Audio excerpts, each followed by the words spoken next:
Like every other house that has readers everywhere. One for each day. Depends on what mood I'm in.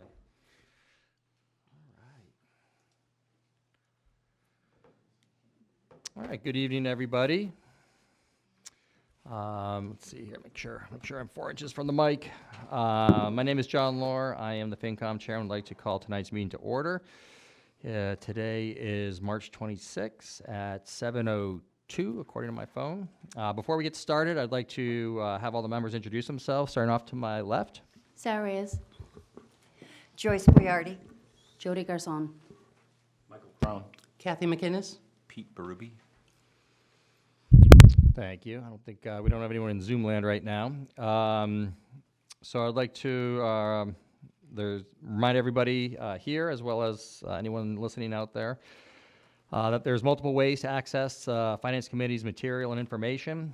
You can watch us on your local access channel at home, either Comcast Channel 6 or Verizon Channel 38, or you can watch it through millismedia.org.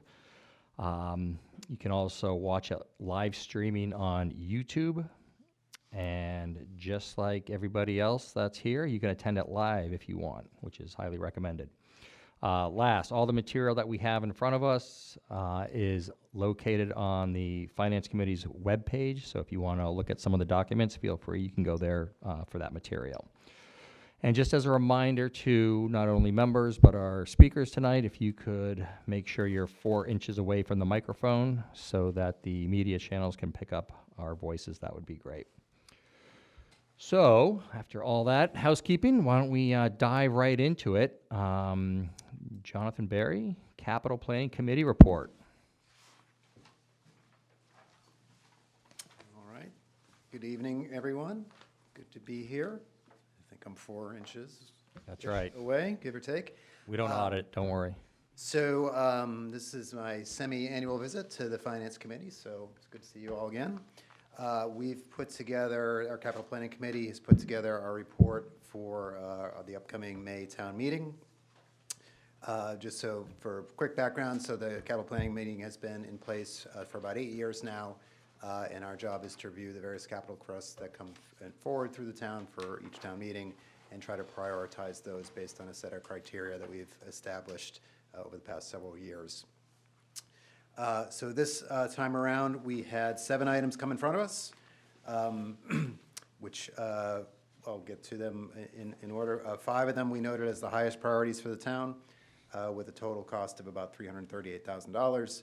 We had 1 medium priority at about $98,000, and then 1 was a lower priority for $42,000.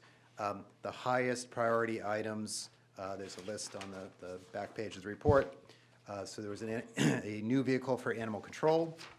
The existing vehicle is quite out of date and really is inadequate for the job at hand to manage the animal control. A couple items from the fire department. They need to replace some radio box receivers that are sort of critical to communication for the fire department. And also a UTV, sort of like an ATV, but a utility vehicle, and a trailer for that, and also some repairs to the Brush 2 truck. This new UTV will actually be a long-term replacement for the Brush 2 truck. It's hard to say quickly. And then with the library, as part of their capital kind of maintenance plan, they have something they've had on their schedule for the last couple of years, some HVAC repairs and upgrades. Currently, there are some issues with the HVAC there that they've been aware of. They've had it on the list. We've known about it, so now it's time to do it, and we thought that was a high priority. And then finally, for the school, 1 special education van.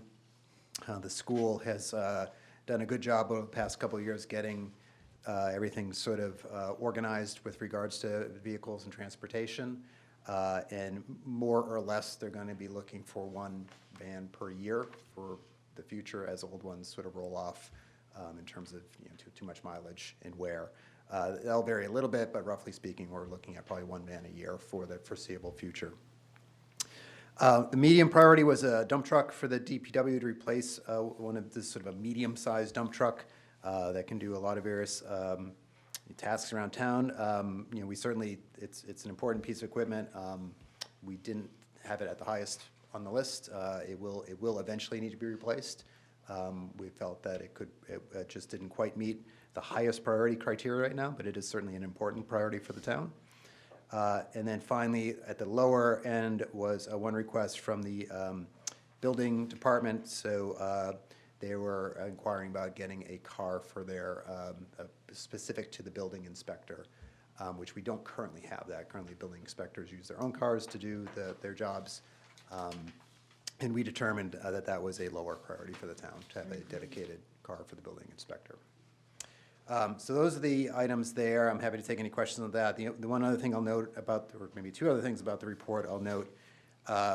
So obviously, everybody's quite aware of the building project, the middle high school renovation project. Our committee met with the school building department a few weeks ago, had a really good discussion with them. So, we were up to speed as a committee on everything that's going on there. We had a placeholder, and we've had a few placeholders in our report over the past couple of years. We had a placeholder of roughly $90 million in our bigger capital planning spreadsheet that we keep track of everything. We refined that a little bit based on the latest information, down to the higher end of the range of post-MSBA funding. So that's $82.7 million.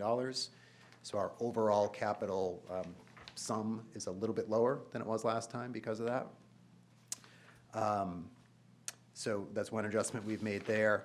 And I'll just note, our total capital needs that we've got identified at this point is about $123 million, which is documented here, separated between a few different areas. Obviously, the school is by far the largest one of those. That's roughly 2/3 of the total is for the school. One other thing I'll just note, just for information for the committee, we had a software vendor come into the capital planning committee earlier in our cycle here. They're working with the town on various upgrades to software, and we're quite interested in getting a module with that software that would actually do a lot of the better tracking of capital. So we've put forth a request to the select board, or at least our 2 cents, that we'd love to have that software. So you may see some better reports in the future if we get that can better summarize kind of how all the capital, how we can slice and dice it different ways. So I'll pause there and happy to take any questions. Hang on, Pete, you were first, go ahead. Mr. Barry, thank you for all your service, your years of service volunteering for the committee. I know you've done it since inception, so thank you. I got a quick question on the $123 million and change of total requirements. How many years is that spread over? Yeah. And can you just clarify that whether or not those projects have been prioritized, they're not all the highest needs, just for the full picture? Sure, yeah. So the 123, well, I'd say 10 years, but that's probably not exactly right, because there's 10 years of known, at least as well as we can know, items for the various departments. But there are a number of items that are sort of in an indefinite column. So for example, town fields, that's an item we've got on there to upgrade town fields. We don't really know when that would happen, so we have an item there that is sort of an indefinite. We're not saying, oh, that's going to happen in 3, 5, or 10 years. So I'll say 10 years, but there's a little bit of an asterisk next to that, because there are some items that have been identified that we aren't really sure that they would be done in the next 10 years or not. Okay, thank you. You had a second part to your And question. I assume that they're not all prioritized. They could be They're low not all need, prioritized, no. highest priority need. No, not at this point. There's probably about 200 or so items on that list right now. So no, we sort of prioritize them as they come through, more or less. I mean, there are maybe a handful where we've identified a couple years out the priority, but for the most part, we do them as they come. And then maybe just one last comment is that Yep. items come off of the list and they also get added to the list. They So do. the list It's a is, fluid list, for sure. Absolutely, yeah. So the senior center is an example that eventually came off. It was held That's right. for maybe a year or so after. Yeah, we had it on there for a couple years, and as that process went through, eventually we took it off once it was not a kind of a live project, as it were. Now that could very well go back on, thank you. You bet. Joyce? Thank you. And I do want to I do want to commend you on how well you present, and so if you're getting this machine or whatever to correlate it for you, fine, but you do a great job. Thank you. I do have a question as far as the vans. You mentioned Yes. that a new one per year. How many are in the fleet? I believe there's 19, if I remember correctly. I think a couple of those are sort of backup ones. So, I mean, the school department would know better, but I think, just going off memory, I think there's like 17 kind of prime ones and a couple of backups. So these will be purchased versus leased? Because I ask only because the police do have their Yeah. way of doing it, and I didn't know if that was Yeah, they, viewed at all. I believe, that's a good question. I believe they have been, yeah. I'll stay here, you stay there. All right, perfect. Identify yourself, please. Craig Schultz, former FinCom, current Select Board. Thank you. And on the committee. All right, good. 330 Plain Street. The school van will either be leased or purchased, depending on what's more, that's a uses of fund. This committee, the capital planning, evaluates the needs. The select board determines how we're going to pay for it, whether it's a borrowing, whether it's out of the budgets, or whether it's a lease out of the budgets. That's all to be determined. I don't want to speak out of turn on this one, but it is determined each year, and it could be different each year.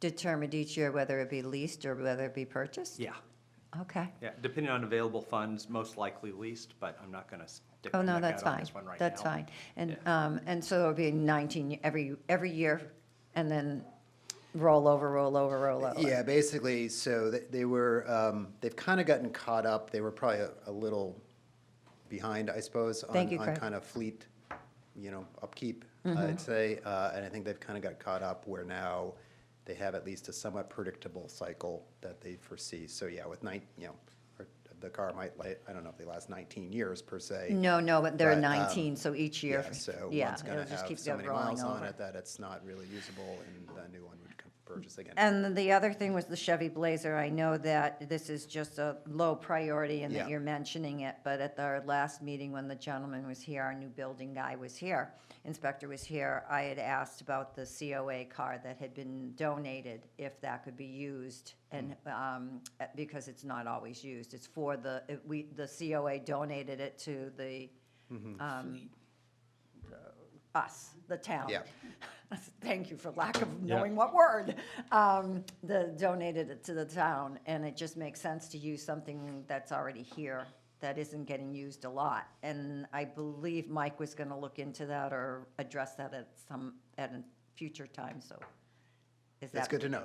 That, yeah, Okay, yeah, that's news to me, so good to know that there's maybe another option there. okay. Thank you. Go ahead, Sarah. Yep, I just had a couple of questions. One on the animal control vehicle. Yeah. Is this the price, the estimated cost before we split the cost with Medway? Yes, so that's the price Okay. before, so So it Medway may not presumably be- would pay half. Okay. Roughly. Exactly how that gets paid, I think, is TBD per Mike, but, yeah, all in, it'd be split. It'd be Okay. split halfway. And then the dump for the DPW, I should have asked Jim when he was here, but I didn't think of it.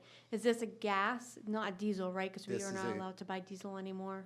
It's a gas hybrid, it's not diesel. The That's- diesel was Not out. T- Yeah, I Right. couldn't Was remember outlawed. although I think this truck might have been small enough that it wasn't necessarily subject to the diesel Oh, okay. rule. Correct. I thought this was diesel. I thought that's why he did it, because. It is diesel, because that's why he got it in fast enough, because it was. We got it in time, That- John. Okay. That was the last dump That was the truck. last dump. That- was that- the Yeah, last that's what I dump truck. thought. That was, So that was last year in November. There was Fall. a big dump truck. Yeah. Yeah. Big guy. That was, he bought one before because it was going to be very difficult for him to purchase an electric one after that, and the cost would have been significantly more. This is I guess what I would call a small dump truck, which is, still like a real big pickup truck with a dump Yeah. on the back, So I don't recall if it's a diesel, to be honest. I don't think it was, but I'm not sure. You guys might remember. It's a gasoline. Yeah. I'm pretty sure. I'll take a look while we're talking here. And then just lastly, just to clarify for the sped van, it's gonna be one a year barring whether or not the needs change. Ex- Either way, we'd need to have more or wouldn't need to. If we have more children that require a single transportation van. That's right. So I Okay. think today, the need, they believe, is, 19 covers it with the, Okay. the primaries and a couple of backups. Right, if the special education, if we had more students that needed more transportation, yeah, they might need more than 19 Okay. to cover it. That's certainly possible. Right, thank you. Mr. Chair, Yeah, go ahead, Kathy. may I please? Sure. Where is the request that, for your software, what account is that? Because I've heard you requested for a few years. Yeah, so it's, it would actually be part of the budget, so it's not really a capital item per se. It's something that the town administration would cover under their existing budget. Right. So it's not capital per se. I would just like to emphasize that it's been asked for many years, as you know, Mr. Chair. Maybe it's time that the Finance Committee recommend that it be purchased. Oh, yeah. And Whatever good that is. for the software? Yes. Correct. It would be very beneficial. Jonathan's done a phenomenal job Exactly. mastering a Every year. spreadsheet. But the demo that the gentleman did with the CPC and showing what you can do, you can slice and dice all those Yeah. schedules, deterioration, amortization, when the vehicles come off, and other equipment. But Town Administrator, do you have anything to add? Chairman, Town Administrator, Mike Kaczynski, just to let you know, we have asked the IT Director to add that to his budget. Great. So that will be part of his budget when it's fully submitted. Perfect. Thank you for that. There you go. Now you'll have a lot There of we go, look time. at that. Learn new things. Also, Mr. Chair. Go ahead. My last, and it's just a comment, not for you, Mr. Barry, but the school committee presented dire need for sped drivers, van drivers, and I'm wondering if we're buying a van, but there's no one to drive it, and is this a purchase that could be made in the fall? Once you get some people on it, you've already got Yeah. 11, 17 vans. I'd probably say the driver is a school issue, right? Okay, But right.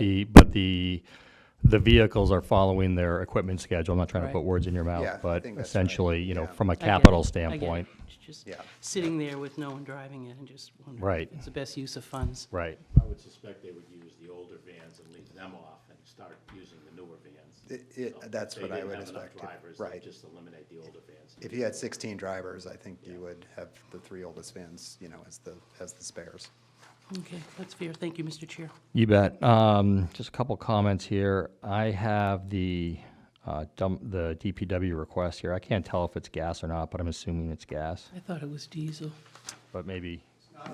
Yeah. Yeah. And it, from what I remember. I thought I could find it in the specs real I quick. don't but believe I it was can't. subject to the new law that required it That's to be why I wanted to electric. get it So, underneath. Yeah. that's all I can recall. Yeah, I was just Yeah. curious if it would require, like, to plug in or what was, you know what I mean? But if it's, Yeah. it's off. It's a 6.6 I opened liter a can, V8, so it's sorry. probably gas. Yeah. Okay. I know. So just to refresh everybody's memory in terms of the process of capital planning, now that we have all these different ranked items, where does it go from here? So where it goes from here is I will be speaking with the select board next week. And again, we're a information provider, I guess, for lack of a better description. So hopefully, this is information that will be helpful to the select board and to you all as you're working out the town warrant and your, recommendations to the town for whether we should, purchase these things or not. So we'll talk to the select board, we'll finalize the report. This is still a draft, just FYI, but so we're gonna formally vote on this next week as a committee. We'll finalize it, provide it to you. You'll typically publish it in your, in the back of In your the finance FinCom committee report. report. So that's how the town will get a hold of it. Awesome. Thank you very much, John, for coming in Right. tonight. Appreciate it. Thanks, everybody. Have a good night. See ya. Bye-bye. Good night. Say hi, Wendy. All right. Moving on to the Human Resources Review. Mary. You can have a seat if you want, right there at the microphone. I know I have a lot of questions, so this might take some time. Yeah, me too. I'll sit down then. Get comfortable. Let me get 4 answers. Yeah, here we go. How y'all doing this evening? Perfect. Good. How are you? So I know, let me jump in real quick. So I know that we have the document that was created in terms of the recommendations and things like that. And some folks know who you are, some don't, or not as much. But if you could just kind of start from the beginning in terms of identify who you are, what your company does, and how we got here, and then we can dive into the details of the report. Okay, great. Can you hear me? Can you hear me? 4 inches. There you go. Thank You're you. in charge. Such power. I've never been accused of not being heard. Okay. So I'm, always so hesitant. Belt it out, you're fine. There you Go ahead. There you go. Well, good evening. My name is Mary Icardi. I lead the HR practice for the Collins Center for Public Management. We are a center within the McCormick School of Government at UMass Boston. I have been with the center just 1 year after it was formed, so I've been there over 15 years. The HR practice encompasses anything you can imagine is HR. We do a lot of HR reviews. We do executive recruitments. My colleague, I think, did one for you, right? And I've done work for the town before with your personnel policies. And even before I was with the Collins Center, I did a little work when Charlie Aspinwall was here. And we do everything from classification compensation study programs. We do succession planning reviews, a lot of workforce development, training, development, coaching, that sort of thing. One of the areas that the Collins Center also does, we have all different practice areas. I lead HR, but we have a finance practice. We have a governance practice. We do charter reviews, bylaw reviews. We have IT and systems. A new wave of interest, not in this area, but in Western Mass, is we don't call it regionalization, because that's the R word. We call it shared services. It sounds better. It makes people feel better that we're not giving up power and authority, and it really needs to be working in areas of ambulances in rural areas. We're doing a lot of districts for ambulance work. Not so much core services for municipalities. This is a sophisticated organization. We're not looking to, erase lines between municipalities, but that's why we call it shared services, because the entity remains itself. So you name it, we do it. My background is I am now officially well over 30 years in the municipal world. Prior to the Collins Center, I did a little bit of independent consulting. The job I quit 21 years ago, I know because my son is going to be 21, was the HR director in the town of Watertown. I was there for almost 9 years. I quit my job because I couldn't afford daycare for 3 kids, and we moved to Shrewsbury. But prior to Watertown, I was in Barnstable. Prior to that, I was in Wellesley. Prior to that, I was with the Mass DPW. And it hasn't been the Mass DPW since Governor Weld was elected. So I'm 60. So if you do the math. So my whole career, I love it. I'm passionate about this. So we were very happy to get contacted by the town when you secured a very generous grant of $40,000 to do this work. The Community Compact Program has been a great resource for municipalities to take a look at things that they haven't got the time or the resources to look at themselves. So in great partnership with the school department, we endeavored on this review. And what I thought I would do is just quickly go through the recommendations. I'm not going to read the report for you. We're tight on time. You have a busy night ahead of you. I could talk all night about this, but I won't, I promise. The town administrator will roll me in. But what I thought I would do is just go through the recommendations and tell you the area of why they're important, and then touch on them, and then I really want to answer your questions. Perfect. Okay. Yep, Great. sounds great to me. So I'm going to go through. If you have the report, it's starting on page 2, the table. There's a few large areas of our recommendation. One of the biggest ones is liability and risk. you know, the liability that, and the risk that you have about liability is quite huge. The other area is actually No staffing one has it.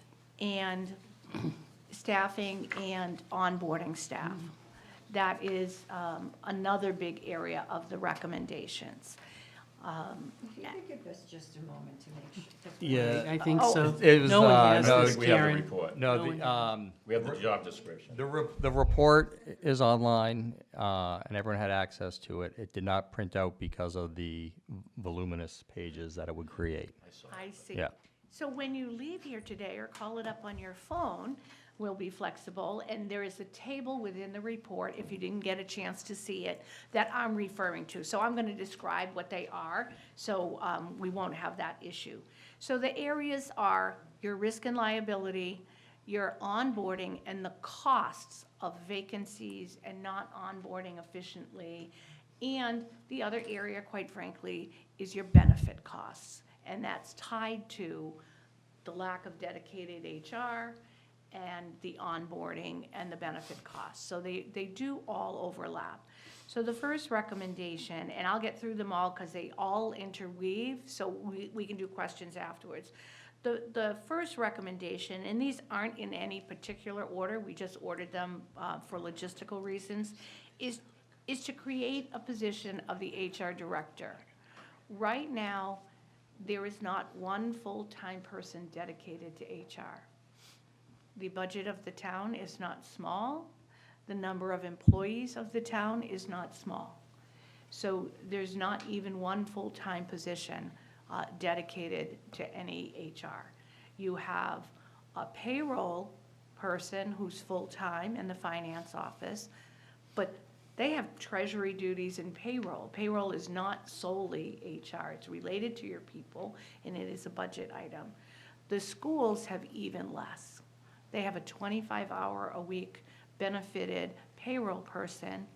They have a director of operations and human resources that certainly, and I'm going to say this with respect, is being paid to do work that a generalist should be doing. You know, so it's really about a lot of allocation of resources. Where is your money being spent wisely? What are you not getting done with the people that you have? So a lot of this is a reallocation of resources. So we do recommend creating a full-time HR director that would be responsible for HR services for both the town, general government, and for the town school department. We don't say it's one or the other, it's all the town. So we would have that. The next is to create an HR generalist position, similar to the generalist benefits coordinator that we'll talk about in the town administrator's office, which really could sit in an HR department and doesn't need to be in the town administrator's office, but that's a matter of geography. Where these positions sit are not as critical. The school department really needs a dedicated HR person. We have the superintendent of schools at that salary, the director of operations and human resources at that salary, spending critical hours every single week on administrative functions. That's not the best. They're doing it because they're dedicated and they're wearing many hats, and this work needs to get done.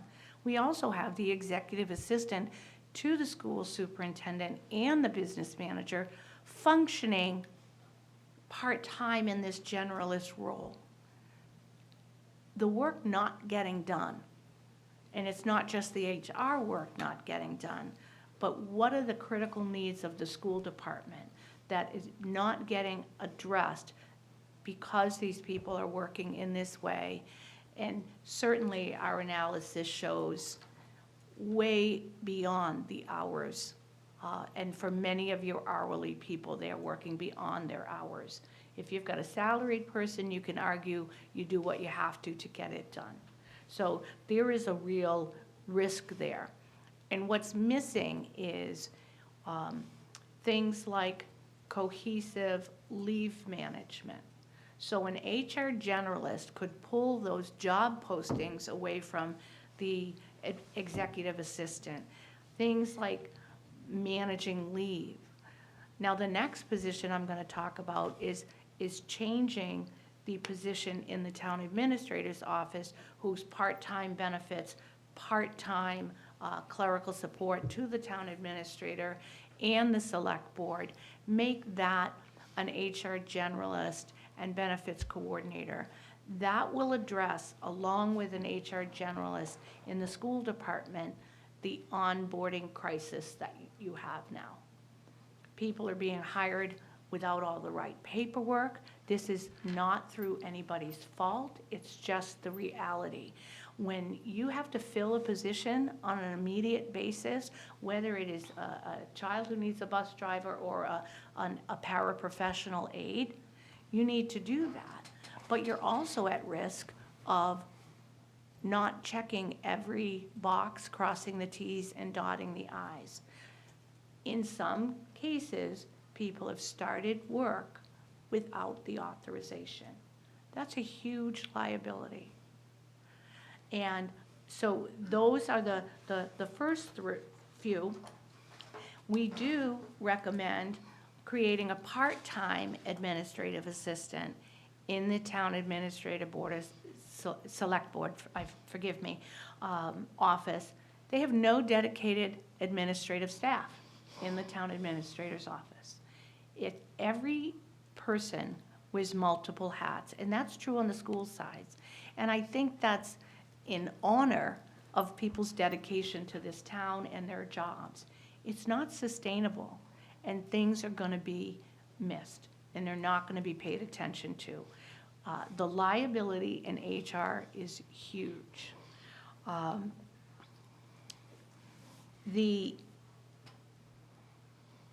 of the recommendations I mentioned earlier is to remove many of the HR functions from the executive assistant to the HR generalist. The recommendation includes changing the director of school finance and HR to just be finance and operations. They, at that level at the school department, aren't getting to the facilities issues. You know, the business manager, the director of school finance, is doing enrollment into mass teachers' retirement. That's not a function that somebody at that level should be doing.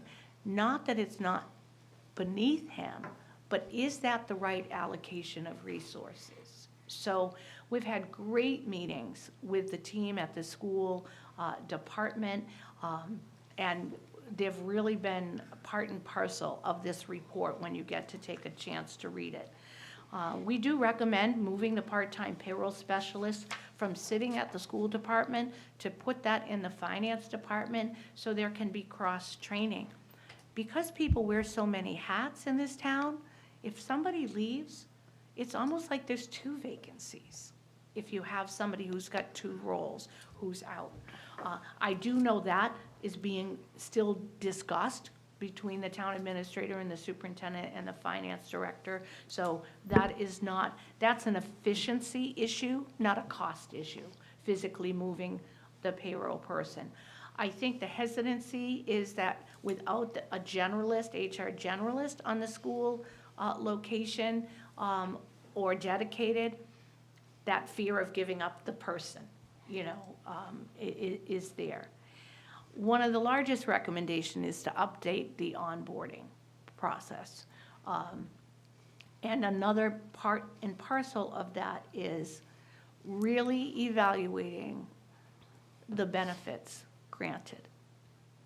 The town pays, and you need to budget for assuming a new employee will take the family plan, which this year, the most common family plan is $22,000 in cost to the town.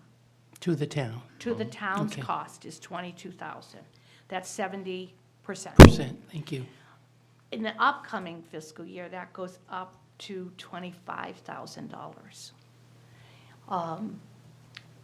And again, one of the recommendations is to do a complete audit on The large cost is you have many employees who work between the 19 and a half hours and 25 hours who get full-time benefits.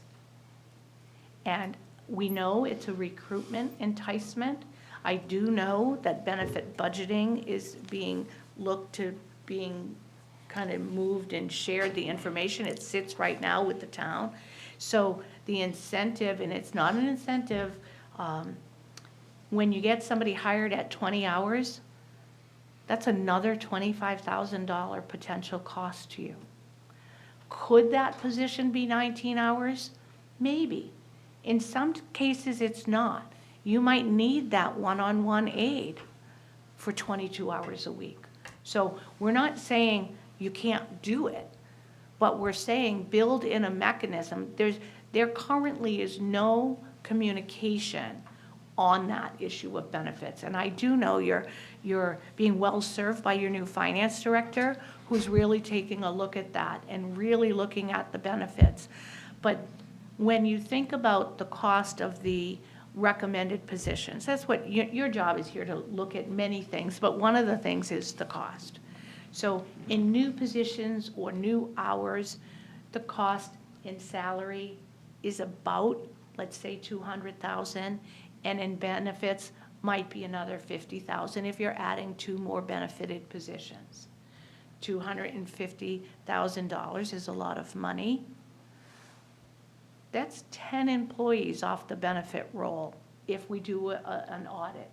So, and a lawsuit about a botched hire or a mistake in hiring or a discrimination claim, or you didn't give family medical leave in the way that you should be, that's one lawyer's bill, you know, for a lawsuit or an arbitration. Never mind what you're not giving to your employees. The people are so busy in these jobs right now, you're not able to have a robust benefits fair.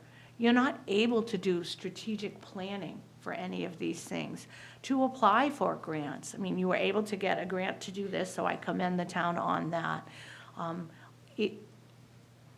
The feeling we got when we interviewed everybody involved in this, and everybody was so wonderful to meet with us, and was all we do is react to crisis. We've got an emergency a day. There's no time to put the systems in place. You know, we don't have shared software between the school department and the general government. One's on Google, one's on Microsoft. The two don't like to talk. Then you have the Munis software. There's not enough cross-training and technical training on it. People do workarounds because you've got employees who know it. So there's all of these lost opportunities that are contributing to that. So we do recommend, you know, as we get down in through the recommendations, take a look at your software, your shared softwares. I know there has been conversations with the IT director in the school department about what can we do. So we've really kicked off a great working group and a team between the two departments, the general government and the school department. So these are our primary recommendations. I'm happy to answer any questions, and I want to respect your time. Yeah, I'll just start off with a couple broad ones, and I'm sure we'll get into more detailed ones in a moment. Could you just educate us a little bit in terms of how the HR landscape has changed over the years, pick your time frame, and why this is so important to adapt to this today? Certainly, there's more, like in most of our governments, there's more and more regulations. Even things like leave, family medical leave, parental leave, small necessities leave, act leave, domestic violence leave. You need to have somebody who knows all of these policies. And what happens is people are reacting or calling a friend in another place, and sometimes those friends give the wrong answer. You know, so you find that, oh, we didn't follow, whether it's the law, the policy, the collective bargaining agreements. There's nobody really overseeing that. There's silos of that, but there's no comprehensive town view of that? What is the policy? Now, in some places, you need a different policies that would look different for teachers. You know, it's not always one size fit all, but the Family Medical Leave Act is a federal law that needs to be applied. There may be bargaining issues that are different, which is why we strongly recommend there be a dedicated HR generalist for the school department. The school department teacher evaluation process is unique. Often, the superintendents or directors of curriculum deal with that. So that might be a dash line to the HR. Tracking credentials, licenses, certifications, that's data that needs to be easily accessible and being done consistently. The issue of principals being in charge of their buildings, true, absolutely true. But they have to equally apply the laws and the policies as well. They need that support. There's not one dedicated HR professional at the school department to work in those ways. So I think in that way, we're not seeing huge increases in litigation on hiring. We did not see evidence of that, you know, in our review. But there are things like the town could certainly use a review of how they're keeping personnel files. It should not have medical files. HIPAA laws are important, ADA laws. There's more and more focus on accommodating disabilities, and particularly in cognitive disabilities. So it's those kinds of things that have been dealt with reactionary, but you really should have procedures and processes in place. And just to add on before others have questions, can you cite generic examples of towns that have adversely impacted them for not making changes and adapting to current times? Certainly. And I don't need a laundry list, just a couple. No. How much time do you have? You know. Not all night. Well, you could certainly look in the news and say, you know, what is political speech at a town hall versus what is a policy? Huge impact on that. Facebook policies, dealing with it's so much better to prevent a crisis than clean it up.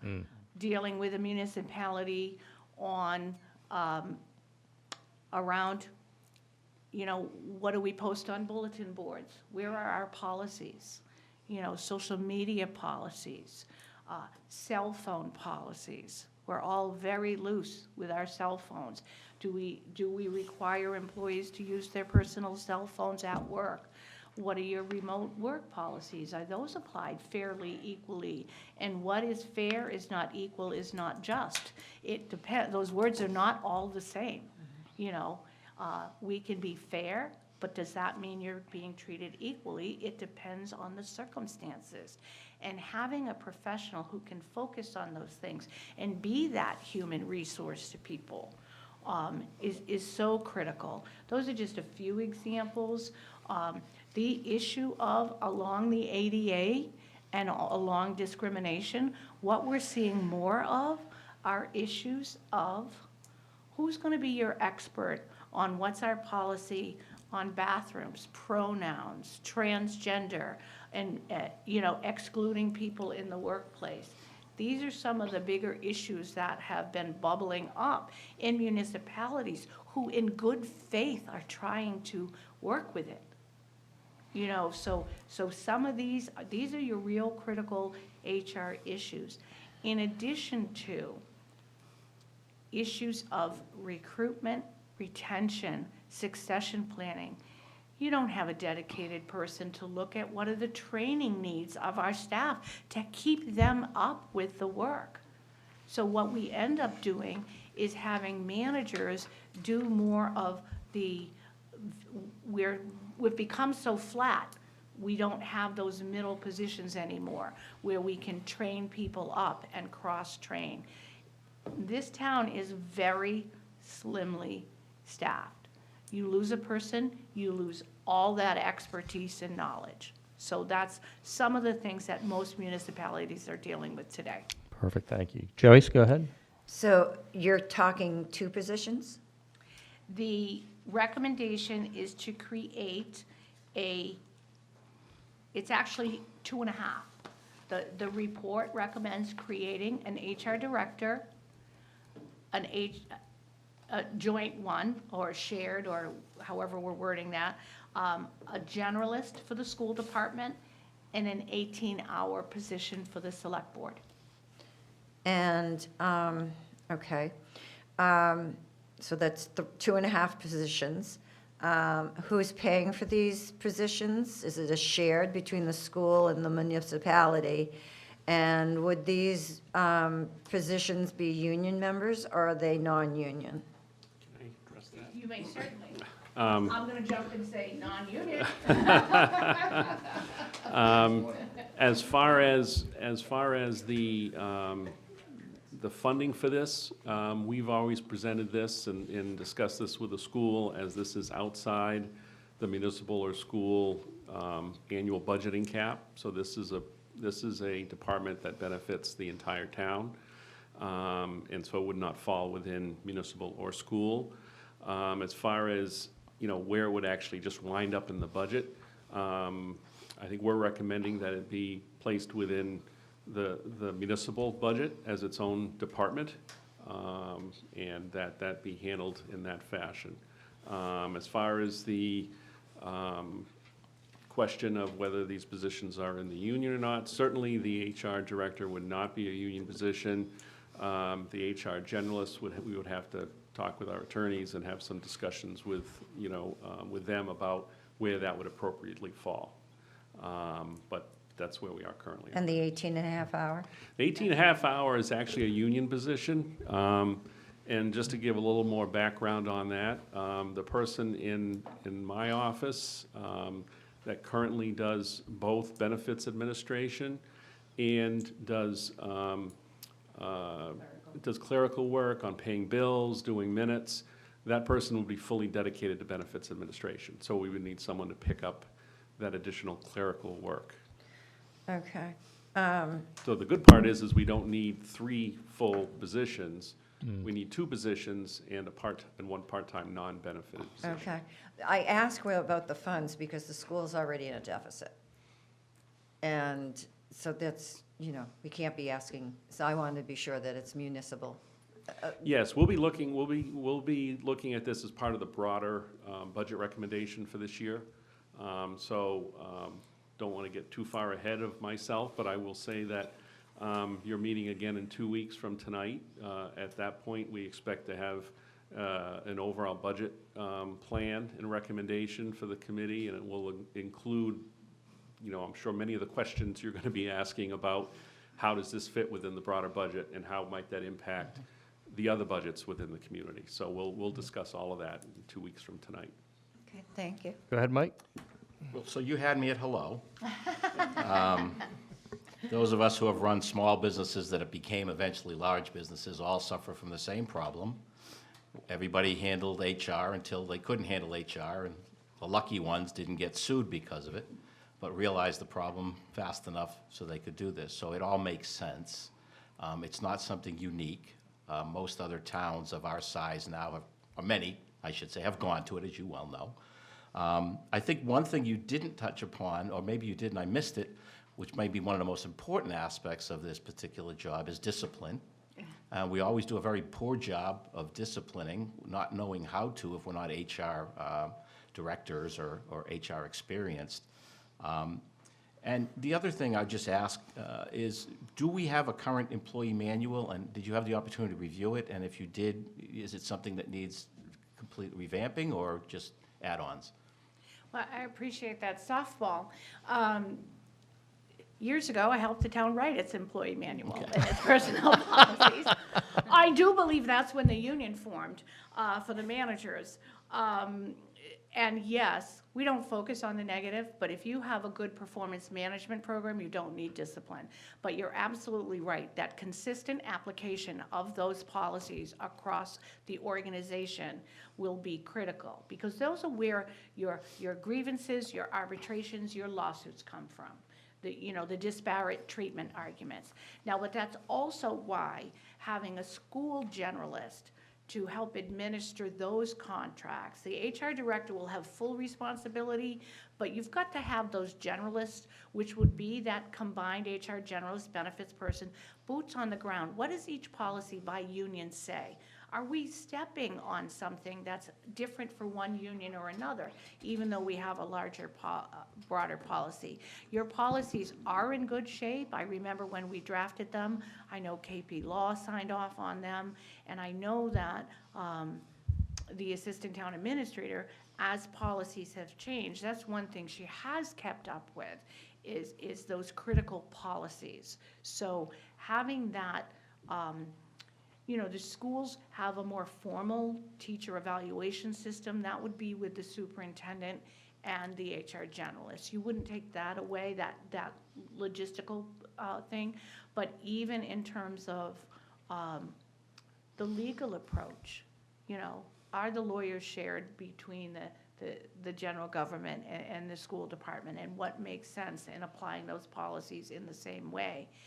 The town has one insurance policy. It doesn't have a liability policy that's different for the schools or the town, so those are those issues. And yes, the conduct policies are critical.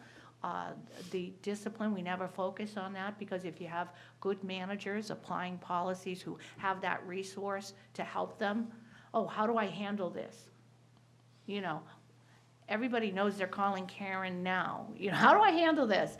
But that's pulling her away from her assistant town administrator job. So thank you. And I think the other thing, my last thing I'll say is, when you do have experienced people, there's a lot less phone calls to the lawyers.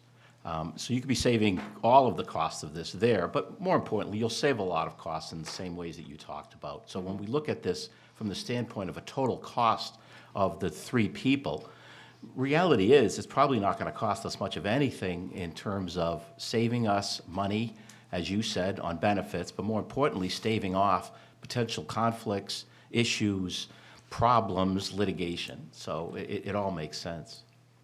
Thank you. I just have a question. Kathy, did you have a question? No, go ahead, I'll Kathy. let Joyce go ahead, Joyce. Okay. Thank you. Excuse my ignorance about the position that the assistant town administrator has. Were you not supposed to be in charge of HR? Can I address that one as well, Mr. Chairman? Please do. So when, several years ago, I was dealing with an ever-growing amount of, personnel issues, and I don't mean just discipline issues, but I mean just changes in law, needs for updating our job descriptions, needs to better manage our human resource policies. It was getting to be simply too much for me to handle as the personnel director. And Karen was already fairly well burdened with all kinds of other tasks. But when we were looking at just trying to make some changes to try to manage this, we did make a proposal to have the, Sorry, there was a sound on the okay, on the sorry. microphone, so that's why I was smiling. I wasn't smiling at you. Sorry. Keep going. So my intention was to have the assistant town administrator position handle all the tasks that they were currently handling, and also probably about 20 to 25% of that position to help with discipline, to help with policies, to help with things such as that. But we're finding that that's just unmanageable in the growing needs of human resources in the town. So we're finding that we're unable to get other things done appropriately, and that's been an issue. One thing. So I wasn't mistaken, though, about you No, doing some no. HR? Okay. No, yeah, Okay. the assistant town administrator does assists me with some of the high-level HR duties. She meets with department heads when there's an issue with an employee. She helps address policy issues, works with me and our labor council to try to address a number of issues as they come up. but it's just becoming unmanageable. And we're still unable to really address a lot of the needs that Mary had outlined about really looking at benefits management, looking at town-wide evaluation processes, looking at really fixing, I think, some deficiencies that currently exist in all our personnel files that really haven't been updated in decades, that desperately need to be updated.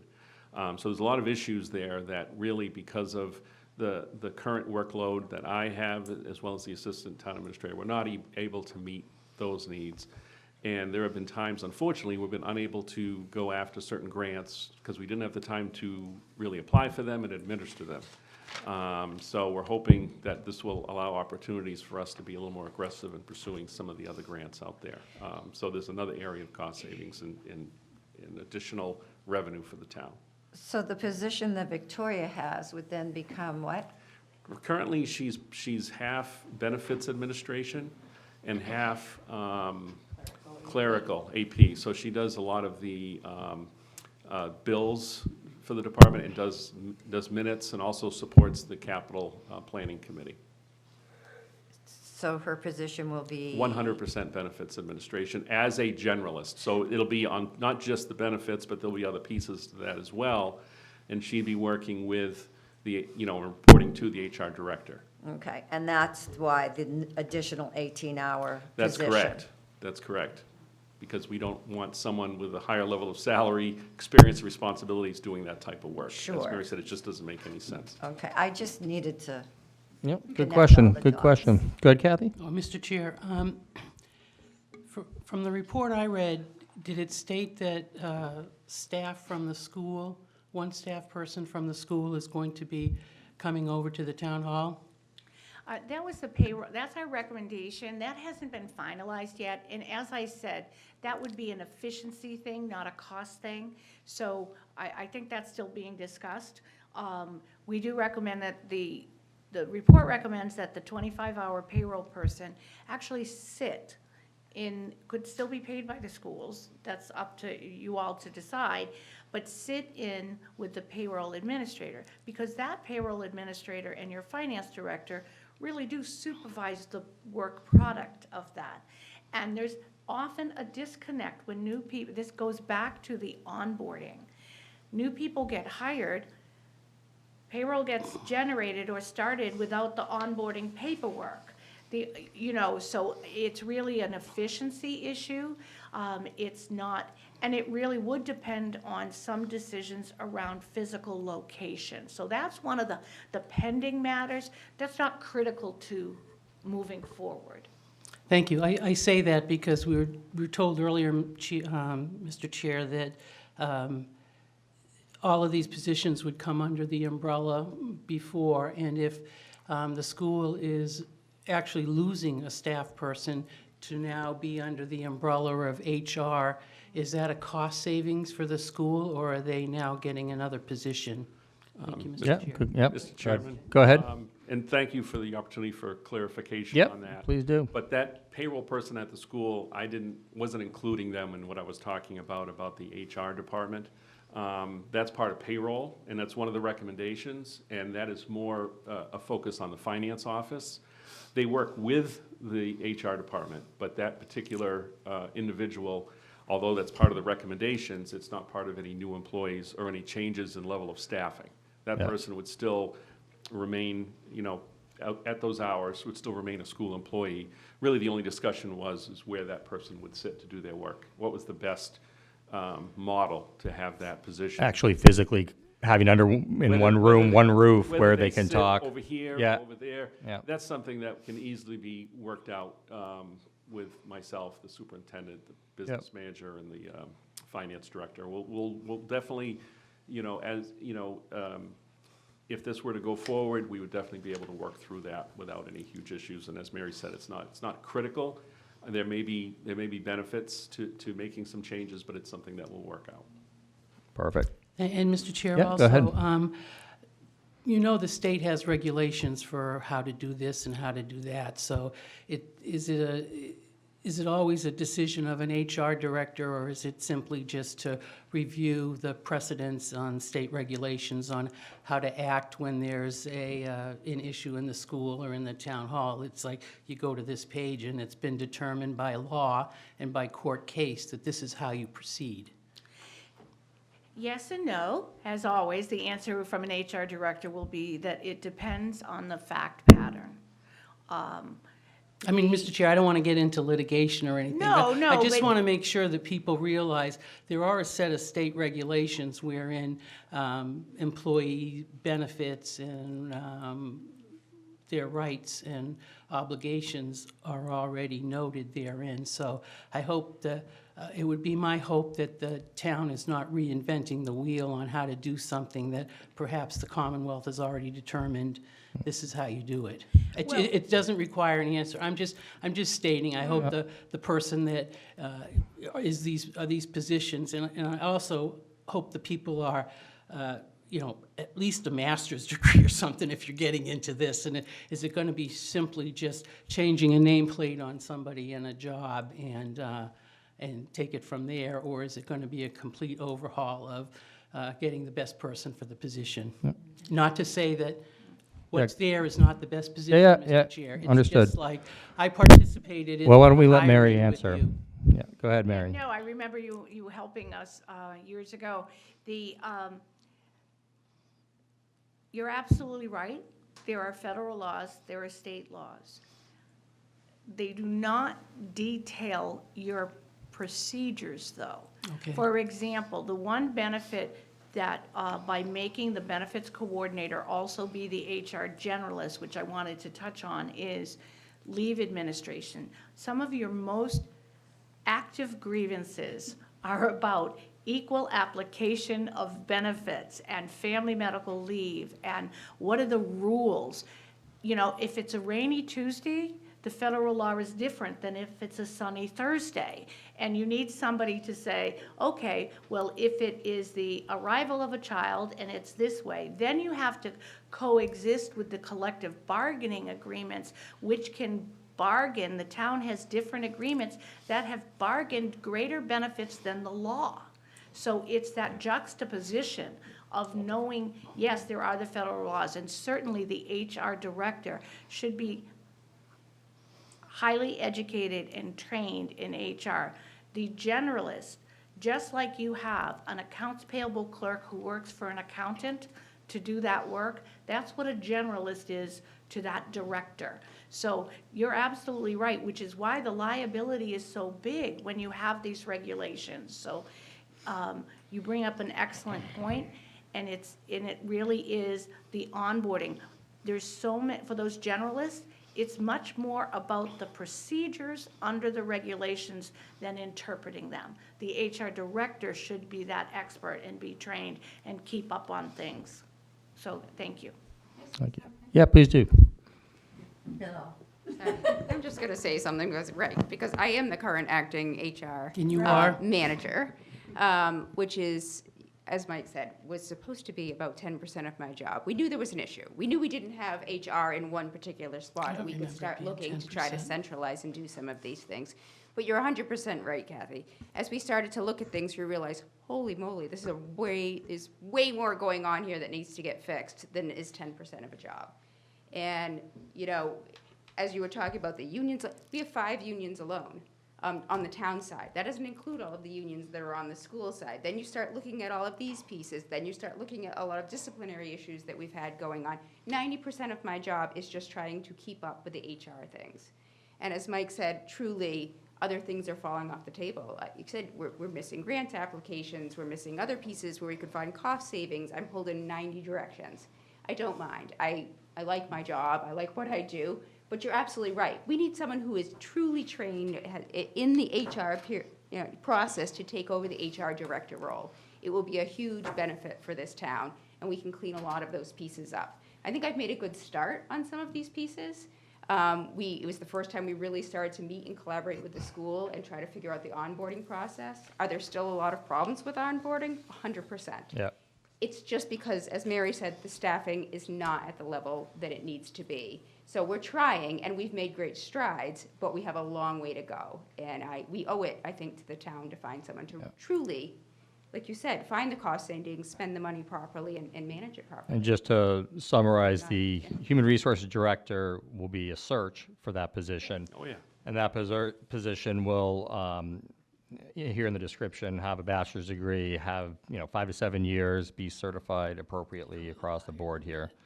So, And if I may, Mr. Chairman, Yep. I think I would add that I have been a town administrator in various towns for over 30 years, which by default, in most of those towns, I've been the personnel director in most of those towns.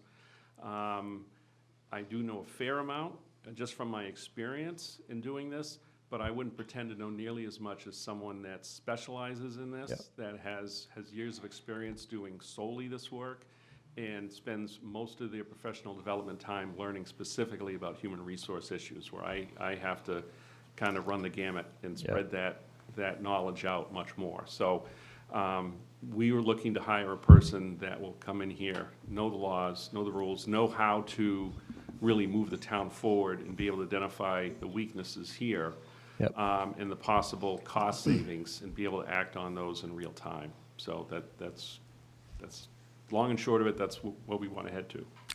got it. Pete Ruby, did you have a question or not? I do. Okay.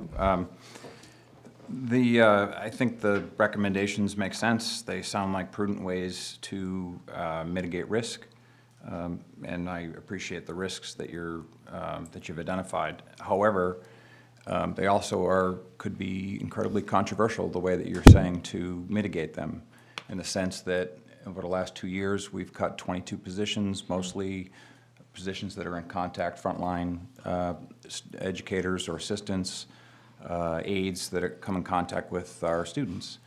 And so that leads me to ask my question, and that is the only way to mitigate risk to add or create positions? For those of us that run companies, or small or large, there are HR functions that can be outsourced. And so my question is the only way to do this to hire and create positions, or can we, what's the most cost-effective way to do that? Well, my patent answer, it depends. I think that it's never the only way, but what is the best practice, right? So I think that, especially hearing you discuss, and we certainly have these conversations about losing positions, right? Now, what positions did you lose? I'm not asking you to answer, but were they benefited positions? Had we been smarter about what positions we were giving benefits to? Why did we need to cut positions? Did we have positions at 22 hours that were costing us an additional $25,000 in health insurance alone? Never mind what the leave costs are, the insurance costs on top of that. I think that the risk is you don't even have somebody who has the time to look at, can we go out to bid for health insurance and get a better deal? Is there a payroll system? Can we go to Harper's? Can we change our payroll? Who's looking at that? That takes staff to do that. Or consultants way more expensive than the Collins Center who can come in and really do that. I think there's the balance, but if you don't have the foundation, you don't know what you need to build. And I think that there's got to be striking that balance. I think that there are cost savings that could fund these positions. It's tragic when you see a municipality have to cut positions. And oftentimes, a reallocation, sometimes it's, do we give one position? Do we combine two positions that have benefits into one position? Sometimes that's doable, but like I said, if it's a paraprofessional or a one-on-one aide, you can't do that. They cannot be in two places at one time. You know, we were able to look at some positions that had 21 or 22 hours and say, well, why is that? Why can't we do that? Why are we, you know, looking, and I'm not gonna call out any titles, I don't think that's what we're here for. You know, so I think that's why one of the recommendations is to really do an in-depth, and I know the finance director is looking towards that, do that audit. And one of the recommendations is to get a working group together, that when a position is being filled and it triggers benefits, let's just touch base to be sure, is that the way we really have to do it? So, we want good people to be hired, we want to be the employer of choice, but you also have the fiduciary responsibility to, you have some positions who are earning more in benefits than in salary. Got it. Yeah. Just a few more minutes and then we'll wrap it up. Go ahead, Joyce. I'm sorry, Pete, I'll let you, No, just I'm done. real That's it. quick. I have thank one you. more too, He- please. The 22 positions, though, that were cut were our educational positions. So you question what they were. They were educational positions. So I think that's where you were coming from, that we've lost 22 positions and it's in our school system. So I think some of us are, and I'm not speaking for the rest of but I will speak for myself and people that I've spoken to. Our school systems, the need for educators is greater than the need for municipality. And I could be totally off, but that's what I've been getting from Yeah. people. Go ahead, Mike, and then Craig. All right, you're thank you, after. Mr. Chairman. And I appreciate that sentiment. If you just kind of take a quick look at the situation and say, we shouldn't be hiring anyone else until we can hire back or stabilize the school situation, and I understand that. I think there's a little bit of a difference here in that, obviously, you know, if we're able to bring back school employees, we'll improve the educational experience, we'll increase that, and bring service levels back up. But in this case, we have an operational gap that, as Mary has explained, it has liability. Not only that, but there's issues here that are not being addressed in a timely manner. And in addition to that, you have a cost issue where if we bring in these folks, there will be cost savings. There will be cost savings that we believe within a fairly short amount of time will more than pay for these positions. So it's not exactly apples and oranges. We're not saying, well, we're hiring 4 police officers instead of bringing back some teachers. To me, this is a little different. This is about the base operations of the community, closing a liability gap. Mr. Chair. And also having cost savings for the community Yeah. that we believe will more than pay for the additional costs related to these positions. Pete, real quick, and then Craig, you're next. Very short. Yeah. I highly recommend that you quantify that and you present it and you quantify the risk. When you say that there's a risk for not having things on bulletin boards and not having a benefits fair and things like that, that does not move the needle to support this. What would move the needle is dollars and cents of costs saved and the potential for lawsuits. I mean, when's the last time we had a lawsuit? You don't have to get into specifics, but tell us the dollars and cents. What is the risk? And quantify the risk so that people can actually make informed decisions on it. Okay, go ahead, Craig. Yeah, first off, I'm going to say that I agree with what Mike's been saying about all this and what everything that's been said. But, you know, Karen, Terry, and Mike have done a really good job maintaining our systems. But we have a lot that needs doing. We've been lucky in a lot of cases with HR issues that have come up, but haven't progressed to lawsuits that should have never come up. Those things don't make the headlines, they don't hit anywhere, but each one of those could have easily, if any of those had been pursued, it would have easily paid for these positions. If these positions could avoid it, we wouldn't have had those issues. So as I said, one crisis is going to cost us more than this position is going to cost us, one mismanagement. And it's not a municipal position, Joyce, it is truly town-wide. It's not going to just be serving municipal. I'm not arguing, I Yeah. just want, Yeah. I will get asked a lot of Yeah. questions. Well, I think the interesting point about that is the school committee is also on board with this. They see this as a benefit for them as well. I mean, everybody wins on this, I think. And the benefit savings, as Mike said, could start paying for it if we get a little smarter about how we start hiring 19 hours versus 20 hours versus 25 hours whenever applicable. So that could come a long way. And I think it makes a lot of sense to try to quantify how many people we have working 22, 25 hours. And not every one of those positions could be converted, but if they all could have been converted to 19, what would it have been? And finally, you know, we got a $40 million organization with no dedicated HR staff. where I work is $40 million, and we have a staff about this size. So it feels like it's about right. We have no payroll backup. That's me, if God forbid we ever have to exercise that option. But, and again, and staffing is our largest cost. That's our largest pool of risk, our largest delivering of services. We run on staff, so not having an HR department with staff as large as we do. And they'll be able to assist with union negotiations, although we've done a pretty good job with Mike, but this is a good situation. Neutral party, yep. Yeah, yeah. I just sat through with. Thank you, Craig. Go I ahead, think we Kathy. have, Labor Council is also heavily involved in union contracts, so I want to know somewhat, no, if you see their bill, you'd think otherwise. But I agree with Mr. Berube.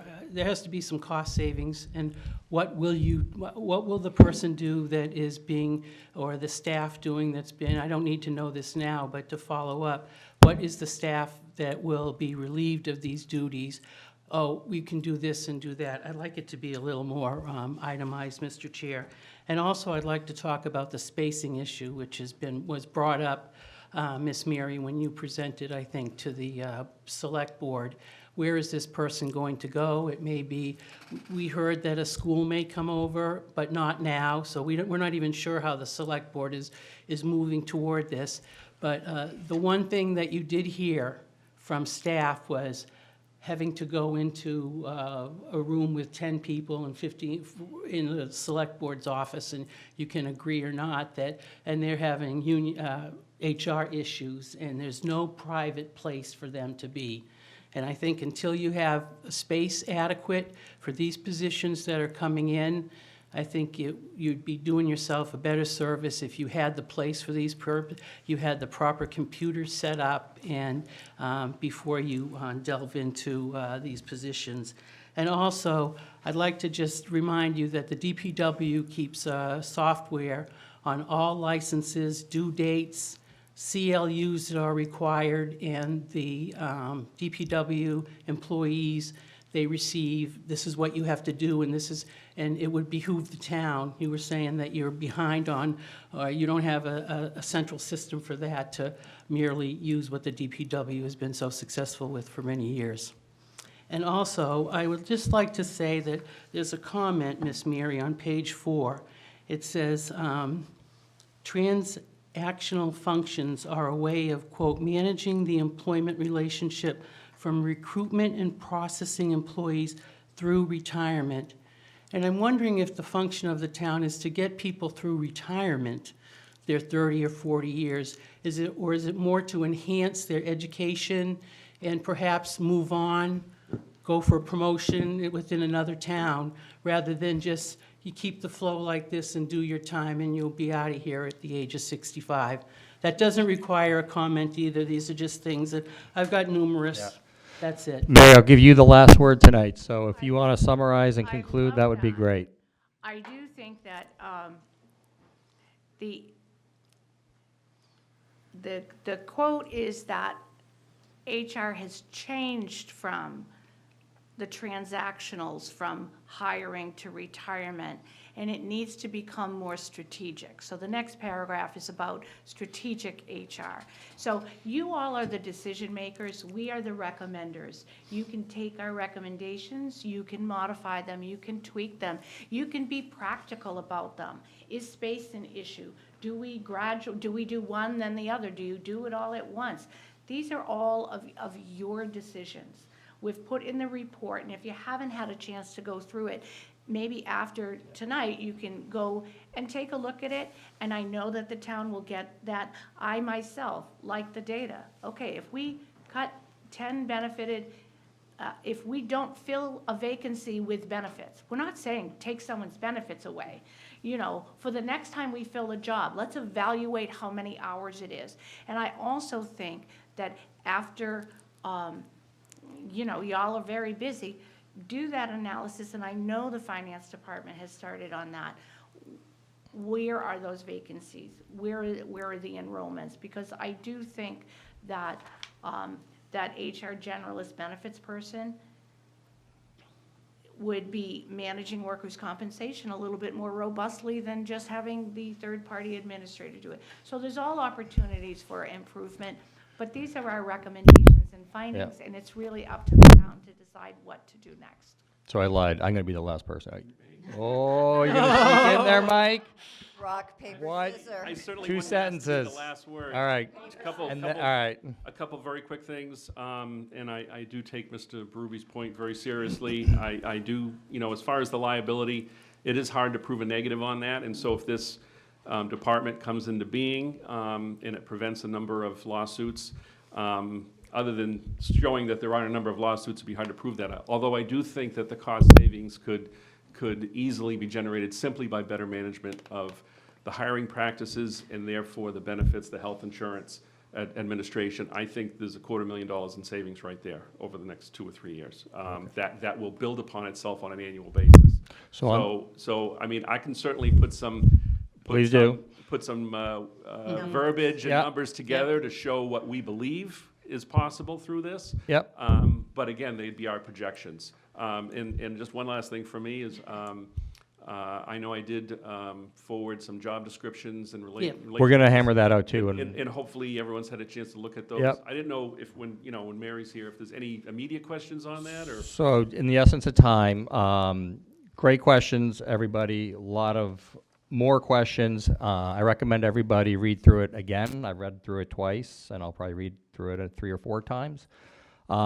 Please funnel your questions over to me, and we will get them over to Mike and Karen, because this is it's a change in the structure of the Millis, how we do business, and the HR department. So we want to make sure we fully understand it. The questions were great tonight. I'm sure there's going to be a lot more, so please pass those along.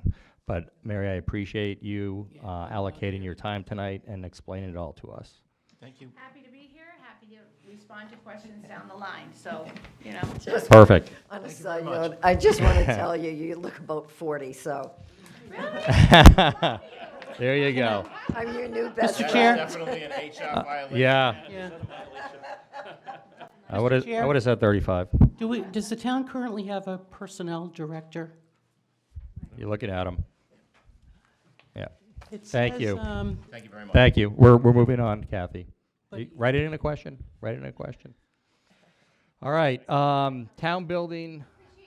You bet. Budget you. request has been removed from the agenda late in the game. Deidre didn't update this in time. Not your fault, Deidre. That was just a late change. So we will go into the Board of Health fiscal year 26 budget and requests. So come on down, John. Thank you, John. Sorry to hold you up so long. Yeah. Thank you for your patience, John. Good evening. I don't think Good evening. My name is John McVeigh, and I'm the Director for Board of Health. And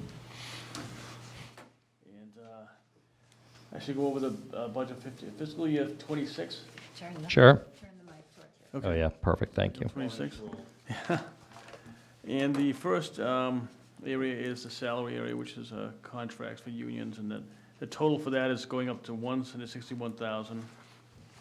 There's the operational section, which is going up $10,000, and the total would be $171,000. And the only increase is in the operational for 2 accounts, and that's one for $150 and one is for $200 for training. And the other $150 was for the subscriptions. And, Mr. Chairman, if I may? Yes, please go. As I've noted on a number of the different departments in the wage salary line items, several people in this department are members of the SEIU bargaining unit, and we do anticipate that all the contracts will be ratified very soon, but those numbers have not been loaded in yet. So some of those salaries, wages are still subject to adjustments after the submittal, which the director would have no way of knowing exactly what those numbers are. So I know it's a moving target, but the target's getting smaller, so do we have an idea of when those numbers will be updated, and can you forward those on to us ASAP? Absolutely. I do anticipate that the contracts, all the collective bargaining agreements, hopefully will be ratified next Monday, Okay, and that those numbers will be baked into those documents as soon as possible after that. The finance director will be working on that, and I would expect that by your next meeting in 2 weeks, you'll have those numbers. 4/9, okay, perfect, thank you. Go ahead, John. Is that it? Was that it? Yeah, that's it. Really? Not a lot of changes. We have a small budget, You so do. that's all I You can do. say. Yeah, no, it's, One of the most important boards in Yeah. the Commonwealth. Yeah. yeah, that's, They yeah. can shut them Any non-financial things we should be aware of being in the health area? No. No? All right. Mosquito season is approaching. Yeah. It's coming. Down that we'll be, Yeah. we inspect food, housing, wells, septic systems, Yeah. tobacco, nuisances, and the public health nurse goes over vaccinations and disease monitoring, Yeah, so that's important. okay. I appreciate you waiting tonight through the HR discussion, and I appreciate you coming in to talk about health, so, Great to see you, John. thank All you. right, thank you. Truly. All right. Welcome so back. much. All right, thanks. Didn't lose a Thank you. beat. Have a good night. Good to see you, kiddo. I feel bad, we should have taken you first. You were so. I know, I was thinking about it. I was interested in what I saw, so that's good. All right, have a good night. Employee benefits, general insurance, town council FY '26 budget request. Mike, you're the last one standing, so. Outstanding. So, how should we take these? Let's start with, We have all 11 pages here. oh, there you go. There you go. Yeah. You're back. Oh, that was a very quick presentation. Did you want to touch upon employee benefits at all? Sure. So that's the pension. Wear my other I think glasses, the hold key, on. the main drivers here Yeah. are essentially Norfolk County pension assessment and our GIC health insurance. That drives most of, as well as our, I think if you included the general liability insurance.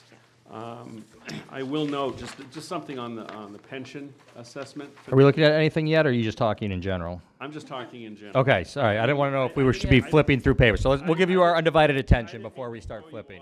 Go ahead, no, that's fine, go ahead, talk about the pension. So if you look at the benefits, I'm sorry. Oh, Mike, Let's all right, go where are we out of going? order. Let's go out of order. Last page. All right, I'm trying second to last keep page, you all on your- benefits. All on your toes here. Is this Memorial Day Legion expenses at the top? Yes. Yes. Okay. So if you go to the very back of those different budgets, the last one is benefits. Yes. So, again, I'll just to throw you off, I'll start with retirement. See Okay, the line that says retirement? Yep. So that's Norfolk County retirement. And what that line is an annual assessment that the Norfolk County Retirement Board votes to send us our assessment, and that's based on a number of factors. First of which is the number of retirees we have, the number of current full-time benefited employees we have, as well as their schedule to fully fund the system. By law, the system is supposed to be fully funded, I believe, by 2036 statewide. Was state law. They are being aggressive. They're trying to fully fund the Norfolk County retirement by 2032. That is good and bad. The good news is that if that were to be, after fiscal year 2032, we'd get no more assessments from Norfolk County for Wow. pension. So all the costs would be borne by the current employees and through growth in their fund. so this is 2.9 million that's going into the retirement Right, they're fund, assessing us that amount. assessing that amount. Yeah. Basically a deficit. Right, so basically, for us, that's about an 11% increase, which is pretty severe. And that's because they want to shorten the time frame. That's correct. And we've had a number of meetings with the folks from Norfolk County Retirement to ask them to look to kind of more level that increase. So instead of an 11 and then a 5 and then a 6 and a 2, to maybe have like a 7 and an 8 and a 7. But they've decided not to go that route this year. Ultimately, it is the pension, the board's decision to make that. Myself, as well as many of my colleagues from other communities in Norfolk County have asked them to do that, and they said they will take that under consideration for future years, but they've locked in this number for this coming year. Are other counties under the same process that you're outlining here? Yes, all county retirement systems and town retirement systems are required by 2036 to Yep. have their pensions fully funded. Again, Norfolk County has made an individual decision to be fully funded by 2032. Gotcha. Again, good and bad. The bad in that we're certainly taking a little bit of a budget hit at this point. Go ahead, Pete. Mr. Chair, are those variances driven by market performance or by benefits owed variances, or both? It's by market and by number of employees. So both. Primarily, yes. So essentially, we've asked them to consider a more graduated approach in the future, but we have to go on the assumption that that's not going to change for this coming fiscal year, and I think they've pretty much locked in those numbers. Sorry to interrupt. So based on those numbers, though, and an 11% increase this year, will that change? Have they given you an indication of what that number will be in years 2, 3, 4, 5, or all the way out till 2032? They Based on, we do have a chart of estimated numbers. Ooh. Again, they change Can year to year. are you willing to based on- share that? I am. I don't have it all in front of me. Okay, that's fine. That's fine. But, this would be one of the worst years we're hit with this year. It depends on fund performance. Wait till next year. But it all depends on, it mostly depends on performance. Well, if you have, Because we're not gonna have wild no, if you have a swings in bad the number stock of market, employees. Yeah. that's not gonna be And good. if they're still trying to hit that 2032, you might see more 11% Could go years. up. Yeah, Yeah, but it's also the number of people that are taking pensions. So That's 11% correct. is But they not the can tip of the, calculate Say it again? it's not the top of the mountain, Hey, 11%. no guarantee. Yeah. 20% back-to-back years? See what happens going forward. Mr. Guarantee Chair? on that one. Yes, go ahead, Kathy. Just wondering, Medicare B reimbursement, is that a state requirement, or is that something the town offers? No, you can take that if you want. I was just gonna say, that's something the town offers that was bargained many, many moons ago, and I don't know how we would ever get out of it. It's one of those things where once you're in it, it's very That difficult. was before our time. Not even if other towns don't do it? Once you do it once, are you obligated forever? We'd still have to work with the collective bargaining units to try to get rid of it. Most people pay a monthly fee for Medicare insurance, but it appears like the town pays the retirees portion? Yes, we Okay. do. That's what it is. That's a If you nice, If you submit it, you get, yeah, nice it's perk. a great perk. Yeah. That somebody somebody bargained for a long time. It's ago, but $185 yeah, a it's lot of month. money. Yeah, we have been looking into that, and that's something that we'd also, again, Human Resource Department, we'd have discussions with them on that as well, because it would involve discussions with unions, discussions on changes in policy. But yes, that's something that predates all of us here. Okay, while we're on this subject, Medicare surcharge, and Medicare B. We just covered B. So Medicare is the 484,000 that's being covered? Right. We're covering the Government Medicare. pays all. And what's the surcharge? So, it's a small number. Yeah, I'd have to, it's some sort of fee. I'd have to Yeah. get back to you on that. It's a fairly small. Okay, go ahead, Mike. So, but you mandate that everybody over 65 takes Medicare. That's Yes. correct. So there would be a savings on the insurance that they would get by getting Medicare and a lesser insurance policy. So it's not like, Right. it's Yes. killing us, Right, but, No, it could be worse. If they Yeah. were all on the town's regular health insurance, it would be worse. It would be. Absolutely. It's a Hang retirement on. plan. Go ahead, Greg. And I think I was on the finance committee when this was done, so I wasn't on top of it exactly. We talked about it, but I didn't negotiate it or anything. But I believe we got rid of there was an ongoing health insurance bill that we paid for retirees, and we did it by getting rid of it with this, where we paid for Part B and the other parts of Medicare. It was cheaper at that time to do this than whatever we had on the books at that time. Not sure if it still is. I mean, that must have been 20 years ago-ish, Probably. It's been there plus forever. or minus. Yeah. Mr. Chair, how many retirees are there in the town that you're paying toward? I could get that number We for can you. certainly get that. Yeah, Would you it's- please, because if you multiply it by 1,500, thank you. And the last question, RMT health coverage? That is your GIC, that's our health insurance. Oh, it is, okay. So we're assuming a 12% increase, because if you look at the following page, you'll see, well, this was the expected budget increase, and it depends on what the plan is, it depends on whether people change, we have open enrollment starting right now. So, But we're assuming generally a 12% increase. So if you look at the bottom, we're looking at about a 10.29% increase across the board for benefits. Yep. Okay, thank you for clarifying And that. again, I think the HR, going back to the HR piece. Yeah. I think being able to do a deep dive into who is, like I said, getting benefits and all of Sure. that will start to really affect some of these numbers. Absolutely. Mr. Chair, I'd just Yeah, like go to ahead. follow up on a question from a few years ago. Is the town considering offering employees a certain buyout if they do not, is it in this contract that's now being signed? We've had discussions with all the unions in regards to that, and they've all indicated they are definitely open to having that negotiation. That negotiation has to be dealt with slightly different. It has to be worked through the Public Employee Committee, which is made up of representatives of all the unions in the entire town, including the school unions, and then they have to take a vote on that. But we are definitely looking at that, and again, that would, part of a human resource department, they would spend some time seriously looking at that as part of the health insurance benefits and ways to cut costs. I have had some experience with that in other communities where costs have been cut by having people take advantage of that. You have to do it in a careful way to make sure people don't try to game the system, but there are ways to do that to make sure that it is a net positive for the community. But you can't just do that for the municipal and not do it for the schools. It has to be for the everybody. whole That's why it goes through the Right. back. That's why it goes to the PEC, and if the PEC agrees to it, then the town could institute it for all the employees, benefit-eligible employees of the town. So, yeah, we've talked about that quite a bit, and we've laid the groundwork, we just need to get going, but we. For a few I'm years. hoping this Yeah. year. that For we several can years. Really, Yeah. truly move forward on it, I think it would be great. It's like we're waiting for this position, Mr. Chair, to do all these things. Yeah, in a sense. Bandwidth. All right, continue, Mike. Thank you. All right. Where are we going to next? Any more questions on benefits, or is that covered for the benefits for everyone?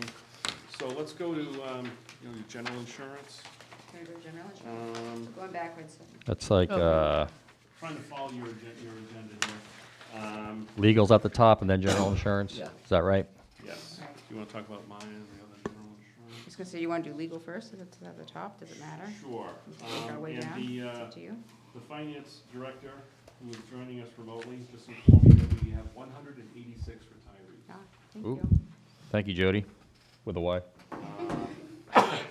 Bless you. Just say Jody So, with Good thing you have a Repeat that number? What was it, one what? 186. Thank you.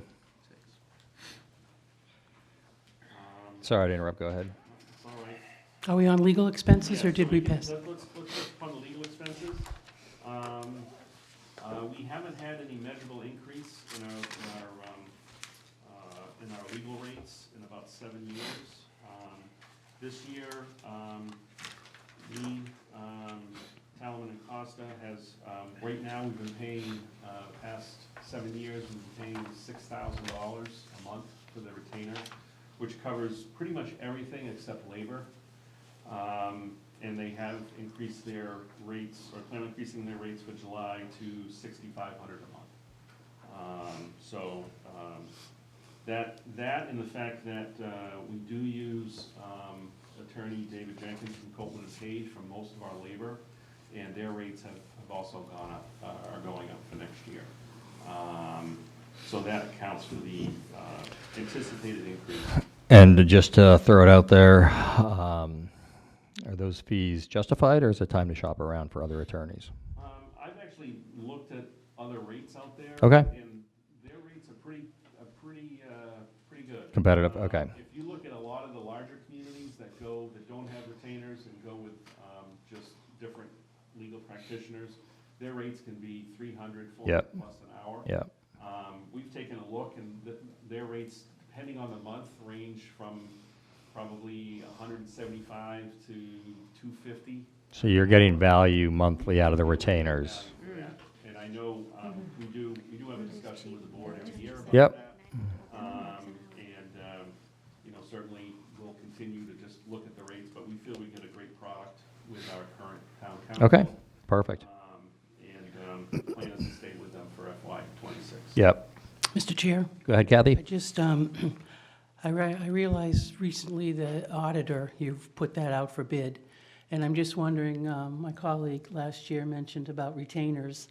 And with increased HR issues perhaps arising, someone's balance sheet is going to be going up based on what the gal just recently said. And I wonder if it's time to, I was on the group that hired Mr. Tallerman, and how many years ago was that? I'm just wondering, it never hurts once in a while to, I know you've made phone calls and checked out, but if you do a formal request for whatever's going on, that would, formal request would be appreciated, Mr. Chair. Formal Yes, request. We'll make sure to take a fresh look Thank you. at the market and see if there's any difference in the rates that may be worth going out and looking into it deeper. So we can certainly do that. Go ahead, Mike. You have good memory, although it was 1 year earlier than last year. I didn't want, everything's been many years, and Sound I like an didn't want to attorney. press it. But yes, that was a question I had, obviously, but as I've been involved in the town government in the last couple of years, you start to see more and more of what the value of the services are that are performed. So I don't have any particular objection to this. I do think that with the inclusion of a real, an HR department, we will probably make less phone calls to town council, and then you can reevaluate after that. You know, if that comes to fruition, you reevaluate and see. Are That's we a good using them point. less or more, you know? Great point. Okay, continue. Do you want to touch upon the general insurance through Maya? Did you have any specific questions on general insurance? Basically, across the board, we're going up about 7%, and that's just the cost of insurance. I will say our finance director had taken a look at our bonds for public employees, and we were going to see some savings there because she happened to notice some things with her fresh eyes, which has been great. It's not a huge savings, but it's a savings. We are constantly looking at that and trying to find ways to save our insurance because that's a huge cost for us. Wow. Absolutely. Go ahead, Joyce. I'm sorry, Joyce. I meant Jody. Sorry, I was looking at Jody. Sorry. For the workers' compensation, do we self-finance that, or do we pay, do we pay into the fund for that? We pay for that insurance. We do. Okay. We are self-insured for unemployment, but for the workers' comp, we do pay into that. Good. Maya is all outsourced through Cabot for that work. It's what, I'm sorry? Maya is the umbrella for insurance, and Cabot is one of the companies that we use for the workers' comp.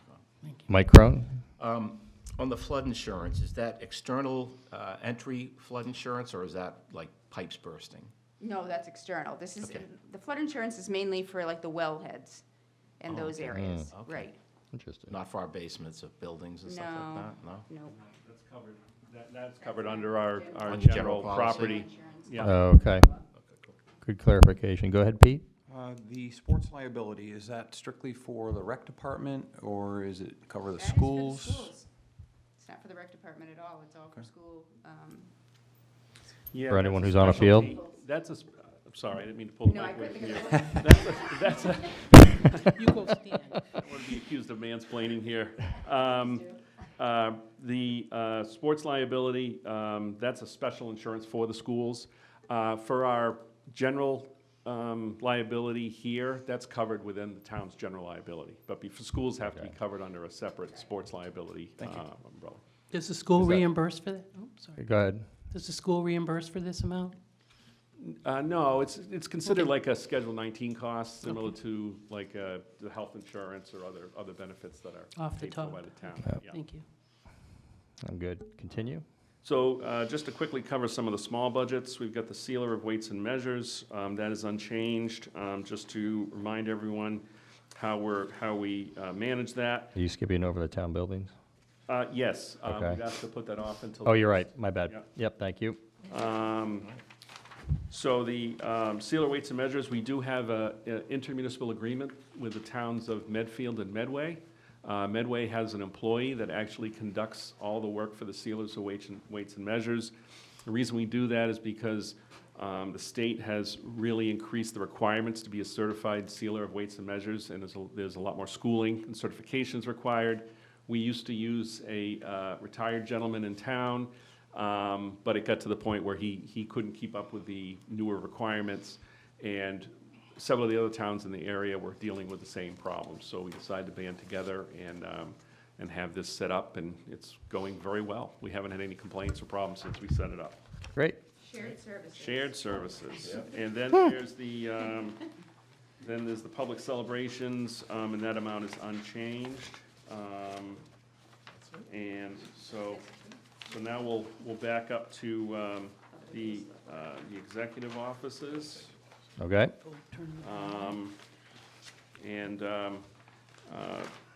I'll just touch upon the salaries briefly, and then I'll turn over to Karen to talk a little bit about the expense end of it. The town administrator salary, that hasn't been finalized yet. Changes are somewhat dependent upon a evaluation and merit, possible merit increase. The board hasn't finalized that yet, but this is the highest it would be. And as far as the salary department head, that's the assistant town administrator, the board hasn't made any adjustments to the personnel plan as of yet to decide a COLA or any other adjustments, so that number is not yet final. And the salary for the economic development director and planner and the wages clerical, those are yet to be formally determined because those are parts of the SEIU collective bargaining agreement. Gotcha. And again, we should have all those numbers updated within the next 2 weeks. So with that, I'll turn it over to Karen, to talk a little bit about the expense line items. Can I ask Yep. one question? Yeah, go ahead, Mike. So could you tell me a little bit about the economic development plan? Yeah, I was going to ask that.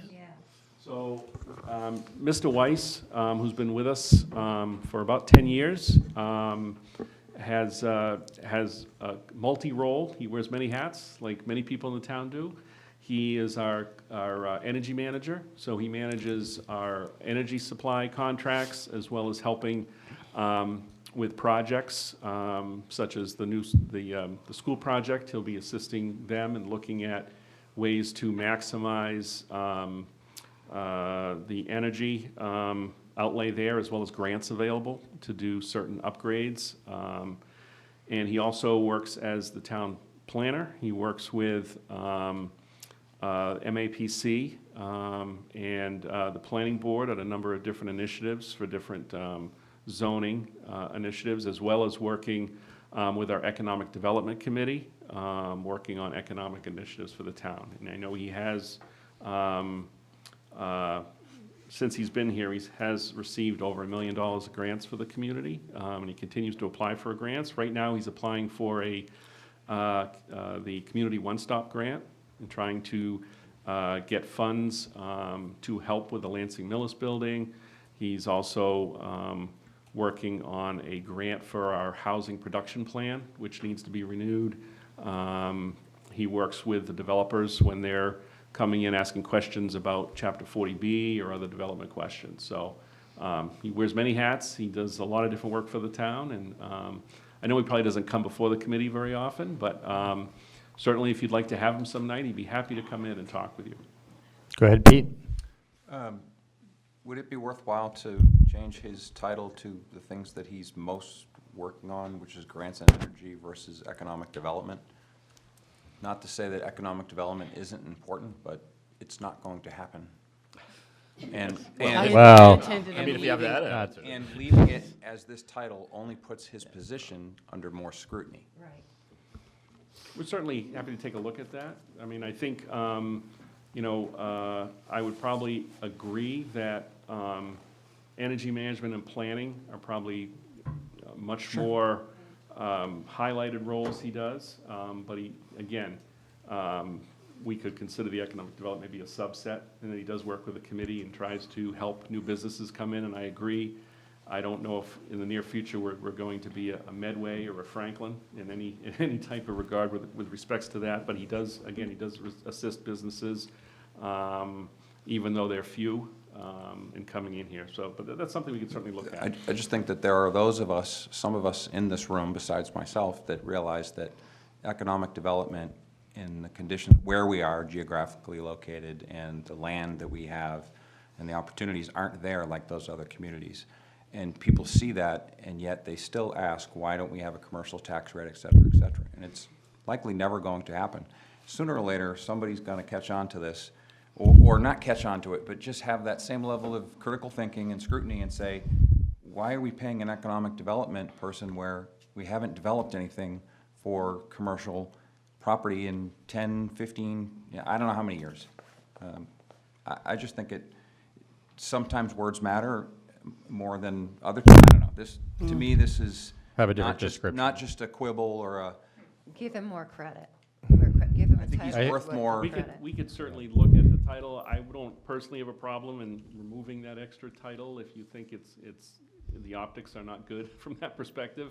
It's something we can certainly look at. We were trying to cover all bases with that, because he does do some work in that area, but I agree, of the three, it is probably the smallest of the three areas that he does work in. Good point. Joyce? Yeah, is he full-time? He is. But he's paid through two different budgets. He's also paid through town buildings as the energy Okay. manager. Okay, because I was Yeah. wondering how he was getting paid $45,000 a year when a Yes. secretary, no offense, that's only working 24 hours a week is getting almost as much as Yeah. Yeah, so no, his salary, his wages come from two half of different, his hat. two Okay. different budgets. The town buildings budget is the energy portion. Okay. Mike and then Kathy. Yeah, I would disagree with my colleague. I think if we, no, I agree with you on a lot of things, but not on this one. I think, to think that we can't develop, we already are developing many new parcels for real estate, for housing, but to think that all of the land that we have can't be developed is foolish, I think. I know it can be. Whether or not somebody wants to do it, well, that's another matter. But can it be developed? Yes, it can be. And having seen this in other communities, new growth is always going to be the way out of getting some of our budget problems. New growth, bringing in new taxation, is something that we should always be looking to do. So if it means, I don't know, I'm not really concerned about what his title is, but I think if you don't have anybody employed in the town under economic development, then I think you're putting up, the white flag. I don't agree. I think we should be putting more emphasis in real estate development and looking at things that should be developed as opposed to what's being developed right now in certain parcels, and encouraging, doing overlays. We can have overlay districts where, yeah, We do. we do, but not all of them. We have some overlay districts, but we're doing them piecemeal. Looking at it from a comprehensive standpoint, we could do overlays all along 109, allowing different types of uses without, eliminating the current use, but giving people more opportunities to do something. Developers sometimes will not be looking to develop something if they've got to go through a whole process of changing zoning. But if you would develop overlay districts, it gives some of them the opportunity to look at that and say, hey, I can build this here, maybe I want to build this here. Look, it's not really a discussion for tonight, but I did want to, make the second point to Okay. Pete's. Go ahead, Kathy. I'd just like to state that residential development is not good for growth, because down the road, our schools become too small, and it is business development. And I, along with Mr. Kaczynski, we attended the kickoff meeting of the Business Development Group, and the town received a $100,000 grant.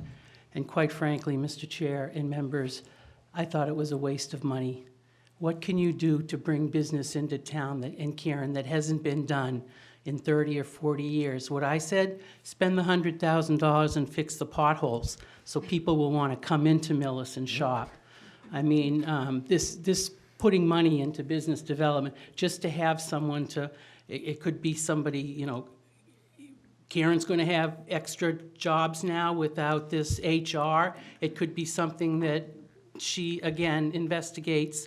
But business development is just get the businesses in here, and I say keep the residences out, because it's great, fast money now, but when you come in time to educate these kids and fire and police, the money ain't there. Agreed. Go ahead.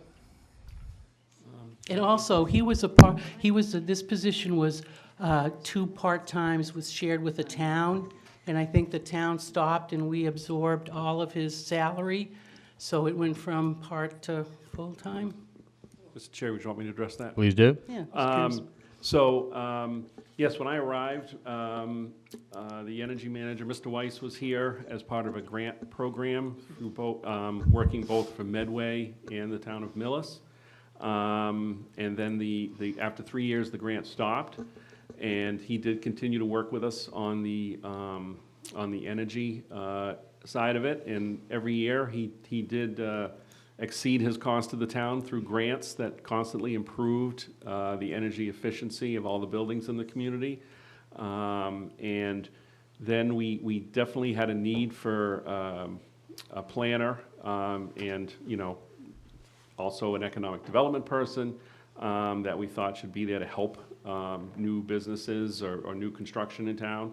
So that was added. I think that was about 5 years ago when that Okay. was added. That's good. And again, I believe it's been very successful. I understand that, you know, economic development in Millis is tough because of our geography here. But certainly, I think to the extent that we can maximize our advantages and try to bring positive development into town, I think he's been key on that approach at a relatively reasonable salary and cost. And again, every year he's been here, he brings in grant money into the community. So obviously, as years goes by, it gets a little tougher in some areas because, you know, a lot of the low-hanging fruit has been addressed as far as the energy.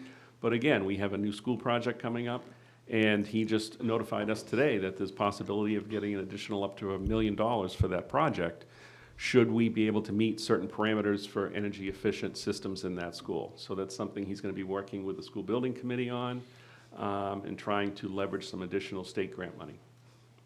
Thank you for that Yep. information, Mr. Chair. Absolutely. Oh, he does a good job. All right, continue. If we're still doing benefits? Just kind of an overview of Yeah, the expenses. our I don't know if expenses. anybody has any particular questions. I'll just touch on a couple of the things that I think are highlights here. One of them is, if you look at the telephone, we're going from 19,000 down to 3,200. That's because we're actually reallocating and putting the money for the phone system into IT. It's going to be managed by the IT department. I'll also say that Jim Donovan's doing a great job. He's been working with the schools, and we're going to go on to a Zoom phone system. Right now, we're renting. We're going to work with the school and get some efficiency there because we'd be through the buying power of working with the schools. So it's not going to be 16,000 that we move over. It'll be less than that. So quite honestly, we'll see some savings there. The 3,200 is just for cell phone equipment, still for our office. Let's see. The only other things I would say, advertising, inflation, advertising has gone up considerably. We have to advertise in the paper due to procurement laws. And even if we're advertising for it, which is crazy. Yeah, I was gonna say what paper, we have to, through the state, put it in the Yes, Milford Daily News, and it is not cheap to put an ad in the paper. Wow. But they still make us do it, so. Newspapers have good lobbyists. So there's that, and then we're advertising for job openings. A lot of times we advertise through the Beacon. That's kind of the way. They're not inexpensive to advertise through. We do put it other places as well, but it's hard to find people these days. So anyway, just a small increase there. Yep. And then equipment has been various things for a while. We finally started putting money back into it because we use Okun Sound for our two town meetings, and we had no place to pay that out of. It's $2,700 per town meeting for us to provide sound and microphones. So that is what that money is for. And then about- you'll see there's yeah. the contract for the annual audit, that went up. Mike did fight for it to be less, and this is less. Mr. Chairman, I'll just touch upon that briefly. Yeah, I know- do that, and then after that, the marijuana impact. I fund know it part of was, yeah, I know it was brought up earlier this evening. Yep. We did have a unexpected spike in our audit costs, and we are. Do you know why? Yes, the firm we had was bought out by a larger firm, and essentially, their finance model required the higher cost. And we did it, and I will say, they have done a great job for us in the past. Okay. But we pretty much have informed them that we will be shopping around. Okay. Nothing personal, Yep. But when our rates go up by that percentage over that short of time, it's really our fiduciary responsibility to at least look around the block to see So what else is fiscal year out there. '27, that number So, may be so, lower. so we will, yes. So We're we high. will be searching, over the next several months and doing a, an ad to try to get, some, more competitive auditing bids.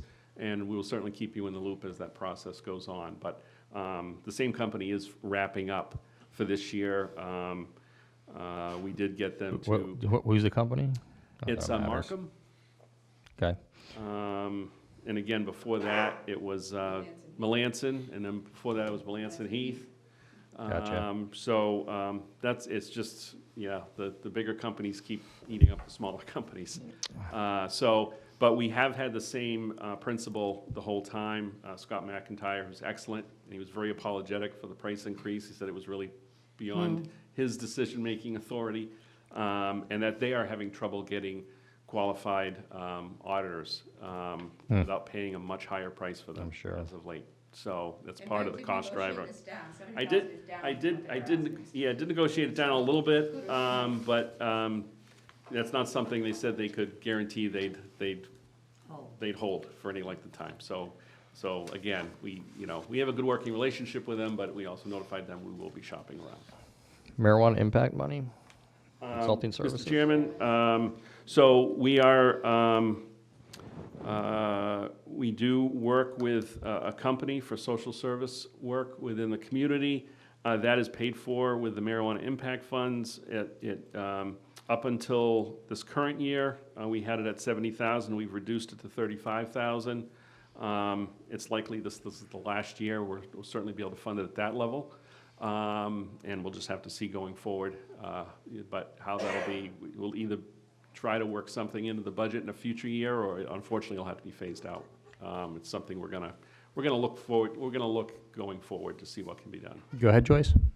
I just have a question as to how did it go from 13,900 to 71,983? Which line item Are are we we looking looking? at? The consulting service. Oh. If it was 0, then 13,900, and then jumped to 71,983, Back down.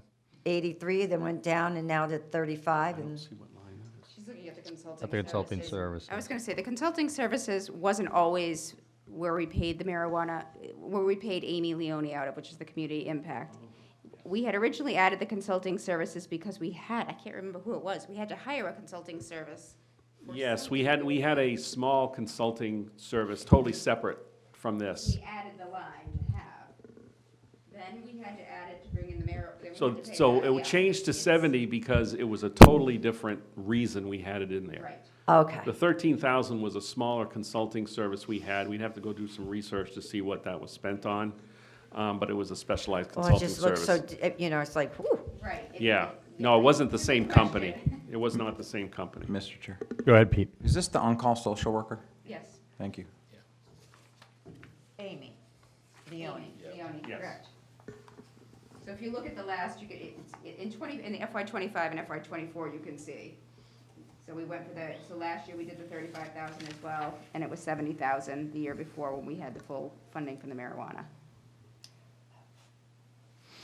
Okay. Is she full-time? No, but there's a certain, the main seems issue like- the main issue with a social worker is, they're available 24/7. So they are on call. There's a number of staff, so it's not like one person. There's a number of staff there that are on call. They work with the police department, they work with the schools, and they deal with issues, on a regular basis. I think if you want to delve into this some more, the police chief works quite a bit with them. So he can talk in much more detail about the types of things they assist with. So which- it's her firm versus her? Yes, it's not a person, it's a firm. So it's not an Okay. employee. Okay, This is a firm we pay to do this work. That's why Thank it's you. under a consulting line. okay. I made a note, so we'll follow up, Joyce. Mr. Chair? Yeah, go ahead, Just Sarah. have a question. Could you maybe in the future use the funds that the state gave you for opioid remediation Settlement. for, to pay for this as opposed to like supplement because the marijuana impact funds are going away? The short answer is yes, to the extent that those services are directly related to opioid-related services. So if they had a certain amount for that, then that firm could go out and deal with people that are struggling with opioid-related issues. So I guess they'd have to come up with a percentage. Yeah, right? reasonable Like how many percentage, calls because related to. right, we are required, and they're very strict about this, we're required to trace back the funds to a directly related opioid issue. Wow. But they do work in that area. So I've had discussions with our town nurse, Sarah Ward, and our health director about that. And that's something that we're looking into going forward, to be able to continue to use those services at some level through the opioid funds we get on an annual basis. Okay, thanks. And the finance director has informed me that our audit company currently is now called CBIZ, for anyone who might be familiar with that. It's like something you can get a roach with. Yeah, all right, fair enough. Racehorse. Yeah. Seabiscuit. Okay. That's their IT division. Are there any other questions on the expenses? I do not have any. I think we are good based on everybody, so let's continue. I think that's pretty much, yeah. Yep. And as I mentioned, we'd be glad to come back in 2 weeks and Yep. talk about town buildings. And the reason we're holding off on that is because we're making some structural changes there Okay. on how and where things are paid. We don't want to give a presentation and then have to come back in 2 weeks and say, oh, we changed these 2 or 3 things. So we're kind That's of in fine. the middle of these changes. So I think it makes more sense for the committee to hold off on that until your next meeting. Again, at which point, stepping back and looking at the global picture, at which point, I think we'll be in a position to talk about my overall budget recommendations for the FY26 budget, and also with the finance director to talk about our revenues and where we sit. Yep. We have been having discussions with the superintendent of schools about Yep. that, keeping him in the loop to the, as we progress with that work. And like I said, 2 weeks from tonight, we feel we'll be in a position to kind of make that presentation to the committee. So taking some old biz and bringing it up to you guys, I don't know if you're going to leave or not after this, but can you shed some light on the Monday Amherst meeting that you went to, the Ways and Means Committee? Yes. Just for a little feedback? Sure. It was good. It was good. The room was full. They actually closed the room to the public for a little while because all the seats were full. I think there was probably, maybe 500 people in there, 400 or 500 people. Wow. There were 4 of us. There's the 2 of us, plus Bob Mulaney and Robin Briggs. And Ellen. And Ellen, I'm sorry, and Ellen, I'm not gonna forget Ellen. Alan was there. We saw the the sign. sign. did, Yes, yes. And yes, they saw, we because we couldn't see the speakers directly, we could see the legislators, but we couldn't see the face of the speakers. We looked online to look at the YouTube feed, and we could see where the camera was pointed, and they went back with the Millis sign to get right in the picture. I mean, it was good. We didn't stay for the whole thing. I think the meeting lasted a little over 6 hours. We were only there for about 2.5, 3 hours. They had 8 panels. They had 8 panels. I don't think they got through all of them. They have a continuation of their hearing, I think, on April 8th in Boston. If anyone's interested, to travel into our capital city to let our elected representatives know your thoughts. They do accept written testimony. I think it's, they don't really Read do it. questions from the general public. Mr. Chair, Yeah, go ahead, you Kathy. got to go. Yeah, I'll go after you. Was there any discussion about projected growth? Did the Senate President say that this is what they're expecting? Because I know the growth projections for Oh, for FY revenues? '25 is down. Yeah, they didn't get into the detail on the Okay, growth. thank What they you. were mostly talking about is just the needs of municipalities and Okay. schools and local aid payments. Yeah. And the big push at that meeting really had nothing to do with the general taxes. It had to do with the Fair Share Amendment. And those taxes are coming in, tax receipts are coming in much higher than they predicted, the Fair Share Amendment. Unfortunately, That's the millionaire's tax. Yeah. the millionaire's tax. Oh, yes. Otherwise known as the millionaire's tax. Thank you. Yeah, yeah. unfortunately, and maybe I was the only one naive enough to think that how they would decide to share those funds, instead of helping really the K through 12 funding or local roads and bridges, they anticipate using most of the funds for preschool, community college, free lunch, and the MBTA. Oh, for goodness. So it means there's not a lot of Yeah. money coming back to the cities and towns as part of this, Yeah. which is very disappointing, to say the least. But one of the real pushes from both the Mass Municipal Association and the School Business and School Superintendent and School Committee Associations is for the state legislature to take a fresh look at this and say, maybe some of this has to come to help the formula through the K through 12 school system, where there is, we're not the only town that's gone through cuts over the past couple of years. There were a lot of towns out there that talked about 20, 30, 40 staff people. This year, there's a lot of towns looking at very deep cuts. I mean, North Andover, there's a lot of other towns out there. And so the thought process is if they could use some of those funds to help the 211, what they call the hold harmless towns, which is kind of a misnomer. But we are one of those towns, and it means that they basically flatline our state aid. They don't penalize us for if we lose students, but we also don't get any additional funds. All we get is whatever they have as a per pupil additional funding, and it ranges anywhere from $25 per pupil. Last year was $104, which basically gave us like $35,000 more, which Yeah. is just Chump pennies. Yeah, peanuts. Where other places, mostly gateway cities, poor communities, they're getting, instead of 35,000, they're getting like 1.2 million in additional aid. So these, and again, not to take anything away from them, Yep. but again, they're leaving towns like Millis behind, and Yep. they're basically telling those towns, we consider you a wealthier town, you're just gonna have to figure it out. And pass an override or take other actions in order to balance your budget. So we're pushing back and saying the state is shirking its responsibility to these towns. Yeah. And if you look at the state aid numbers, for over the past 7 or 8 years, Yep. they're dismal. Oh, horrible. And they will continue. So, They been will flat. continue. They've been Yeah. They've been flat. And we are But so your not alone. expenses. We know we're not alone. GIC's gone up. It was really good to go and see that everybody's saying the Yeah. exact same thing, power in Yeah. numbers. It was interesting, the Amherst High School gave the kids the day off to go over, and they came in droves. Yeah, I saw Sure. that. Piled in. Yeah, It was amazing. quite It something, was but very- everyone that spoke said the exact same thing that we've been saying here in Millis all over. so just to ride on this, one more step, the letter that I drafted to all the representatives, that was sent in, and James Arena DeRosa responded, and he will be joining us here at FinCom on 4/9. Excellent. So I'll email you everybody, but it'd be great to draft up some questions ahead of time, and it's going to be a busy night that night, but he'll be joining us. That's excellent. And just to note that we did see Representative Vaughn, Marcus Vaughn. Oh, yeah. He's actually a member of the Ways and Means Committee. Minority. Minority member.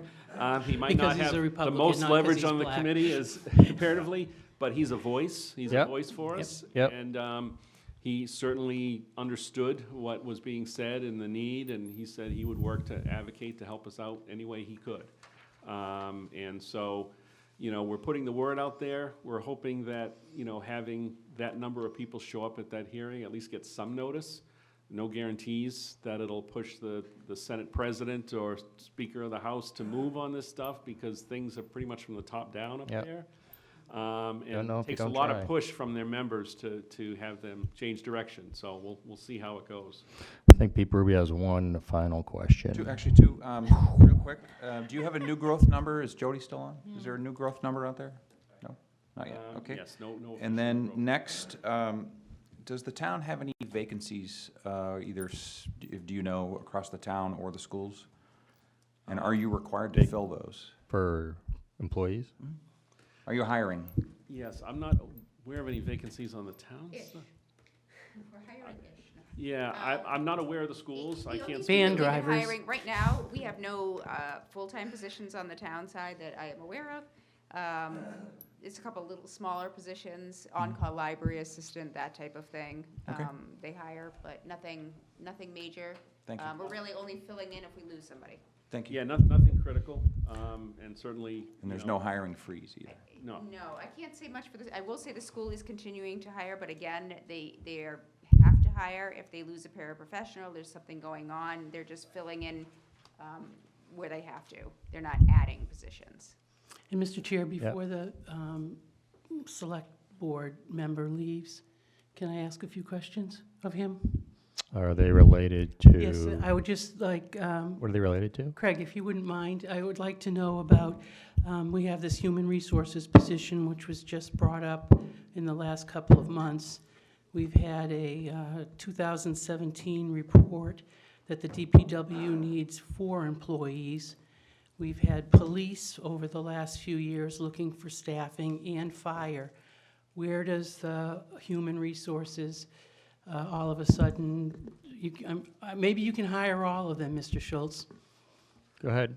We can't hire all of them, we all know that. Yeah. I think that it comes down to, we haven't reached a decision, so I'll speak for what's possible. The HR position, I think, is critical. You heard all the reasons for that. That's a top of the list priority for me, that whole department. I think we have plans to address a couple of the other ones that fit within existing budgets. I don't want to go into a lot more details till we get the committee on board with it, but I think it's unlikely we'll be able to do anything with police. But the fire, there is a possibility of ambulance revenues that are coming in far in excess of what we've talked about for fire. And we don't have the room to do 4 DPW, but we're trying to address something at DPW right now. The 2 that he requested? Something at DPW Okay. right now. Thank you, Just Craig. want to make sure that, people realize that there's been years that have been like capital planning, Yeah. figuring out these positions, and all of a sudden you're bringing in an HR that really doesn't have an office or staff yet or a location. So perhaps it could be put off while other issues are, my own Yeah. doesn't require anything, I'm going to Craig. charge Thank you. Mr. Gazinski with coming up with an office plan prior to the next meeting, so that's off the table. There will Perfect. be a place for this person. I accept the challenge. All right, thank you. And then as far as, I think that when you talk to the school, you talk to the select board, you talk to almost everybody who's been involved in this, knowing some of the issues we faced over the last several years, the HR is, in my mind, just an absolutely critical It's position. more of a structural long-term. And it's a long-term solution to a lot of issues. If we were not on GIC, sorry.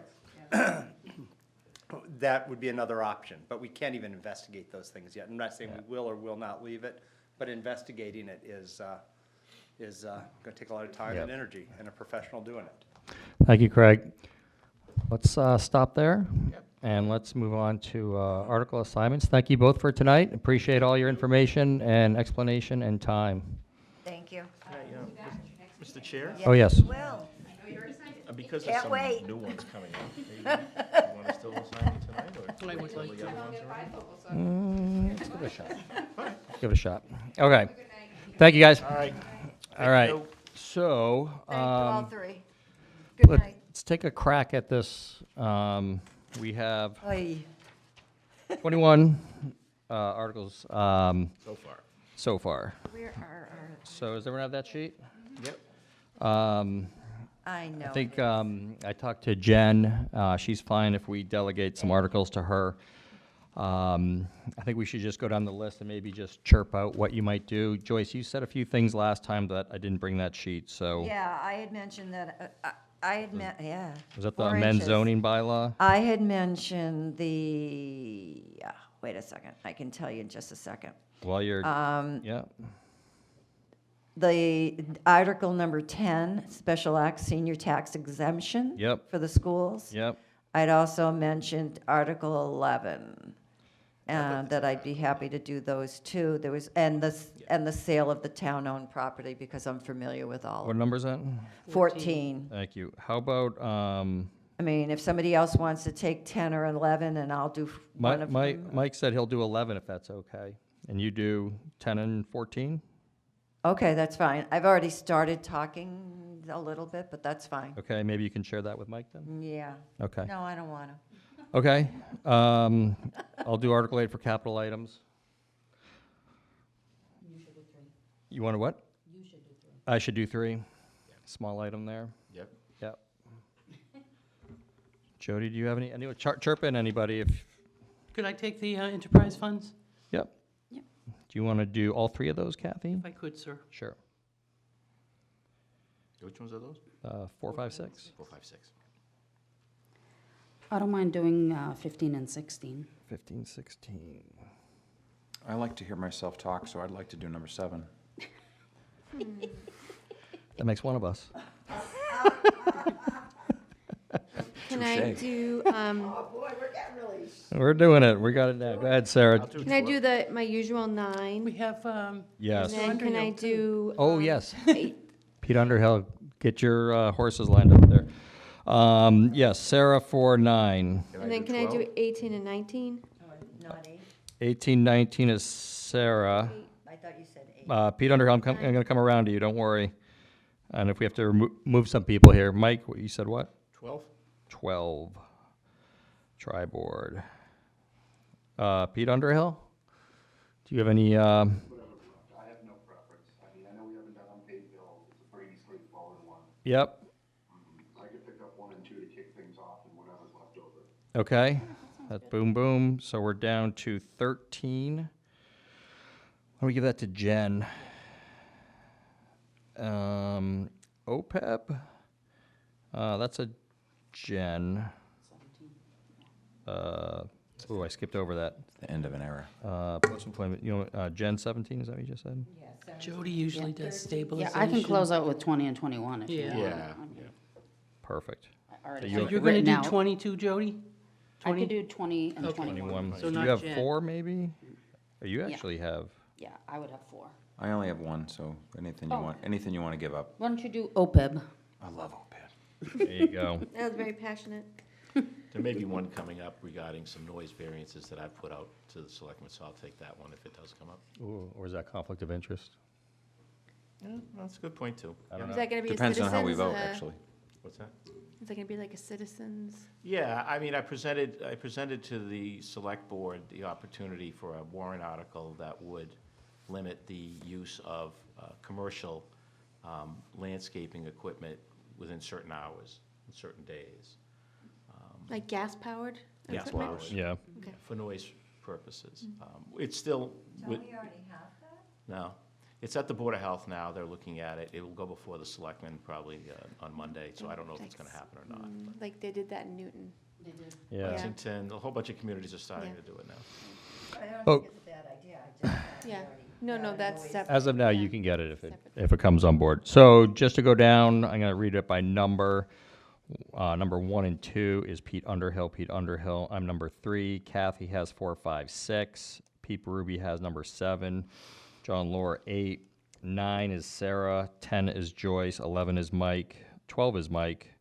13 is Jen. 14 is Joyce. 15, 16 is Jody. 17 is Jen. 18 is Sarah. 19 is Sarah. And OPEB number 20 is Pete Berube. And Jody is number 21. Who's 18? Sarah, do you have too many or not? Are you okay with that? 1, 3? 2. You have 3. You're good. Just making sure. Yeah, I mean, if you Right. want Been me here to that talk at many all, I years. could just sit there and be like the anchor on the table. That's fine. No, not me. Like me. All right, so we good on that? Yep. Okay, so then let's keep moving. There'll probably be one for the provision that they're looking for. Is that going to be a warrant article? that they Which talked about provision? tonight for The position will just be a, Oh, I think that's under Consent Pete Berube's. agenda. It's under Is that gonna- consent. Oh, is I that was going to be like, under the okay. consent? Board of Health, I didn't see it. actually, I thought it was there. No, I don't see it. I don't see it either. it's an amendment to the personnel plan, maybe? Maybe. Potentially, yeah. Okay, schedule, But it we'll should ask. be, We'll it find should out. be the creation of, doesn't the town charter have to change and? No, it's just adding an employee. I don't think, yeah. Well, it's a We position. can find out, Okay. but I would hope Mike Kaczynski knows. Okay, I appreciate that. Meeting approval minutes on, Pete Under, I'm just sorry, I'm just checking in with you. Are you good right now? I looked at everybody around here. You good? I'm good, thank you. Okay. take a recommendation to approve March 12th meeting minutes and the 19th. So moved? Yeah, second? I have to do it individually. Please make a motion for March 12th, 2025. So moved? So moved and seconded to approve the Finance Committee meeting minutes from March 12th, 2025.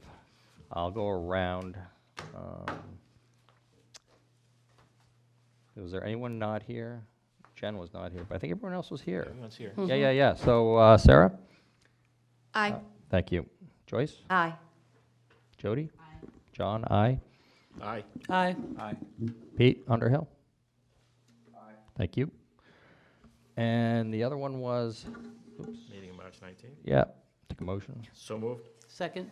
It's been moved and seconded to approve the meeting minutes from March 19th of 2025. Sarah? Aye. Aye. Jody? Aye. John, aye. Aye. Yeah, I don't see them here. I didn't see me there. I thought they were from before.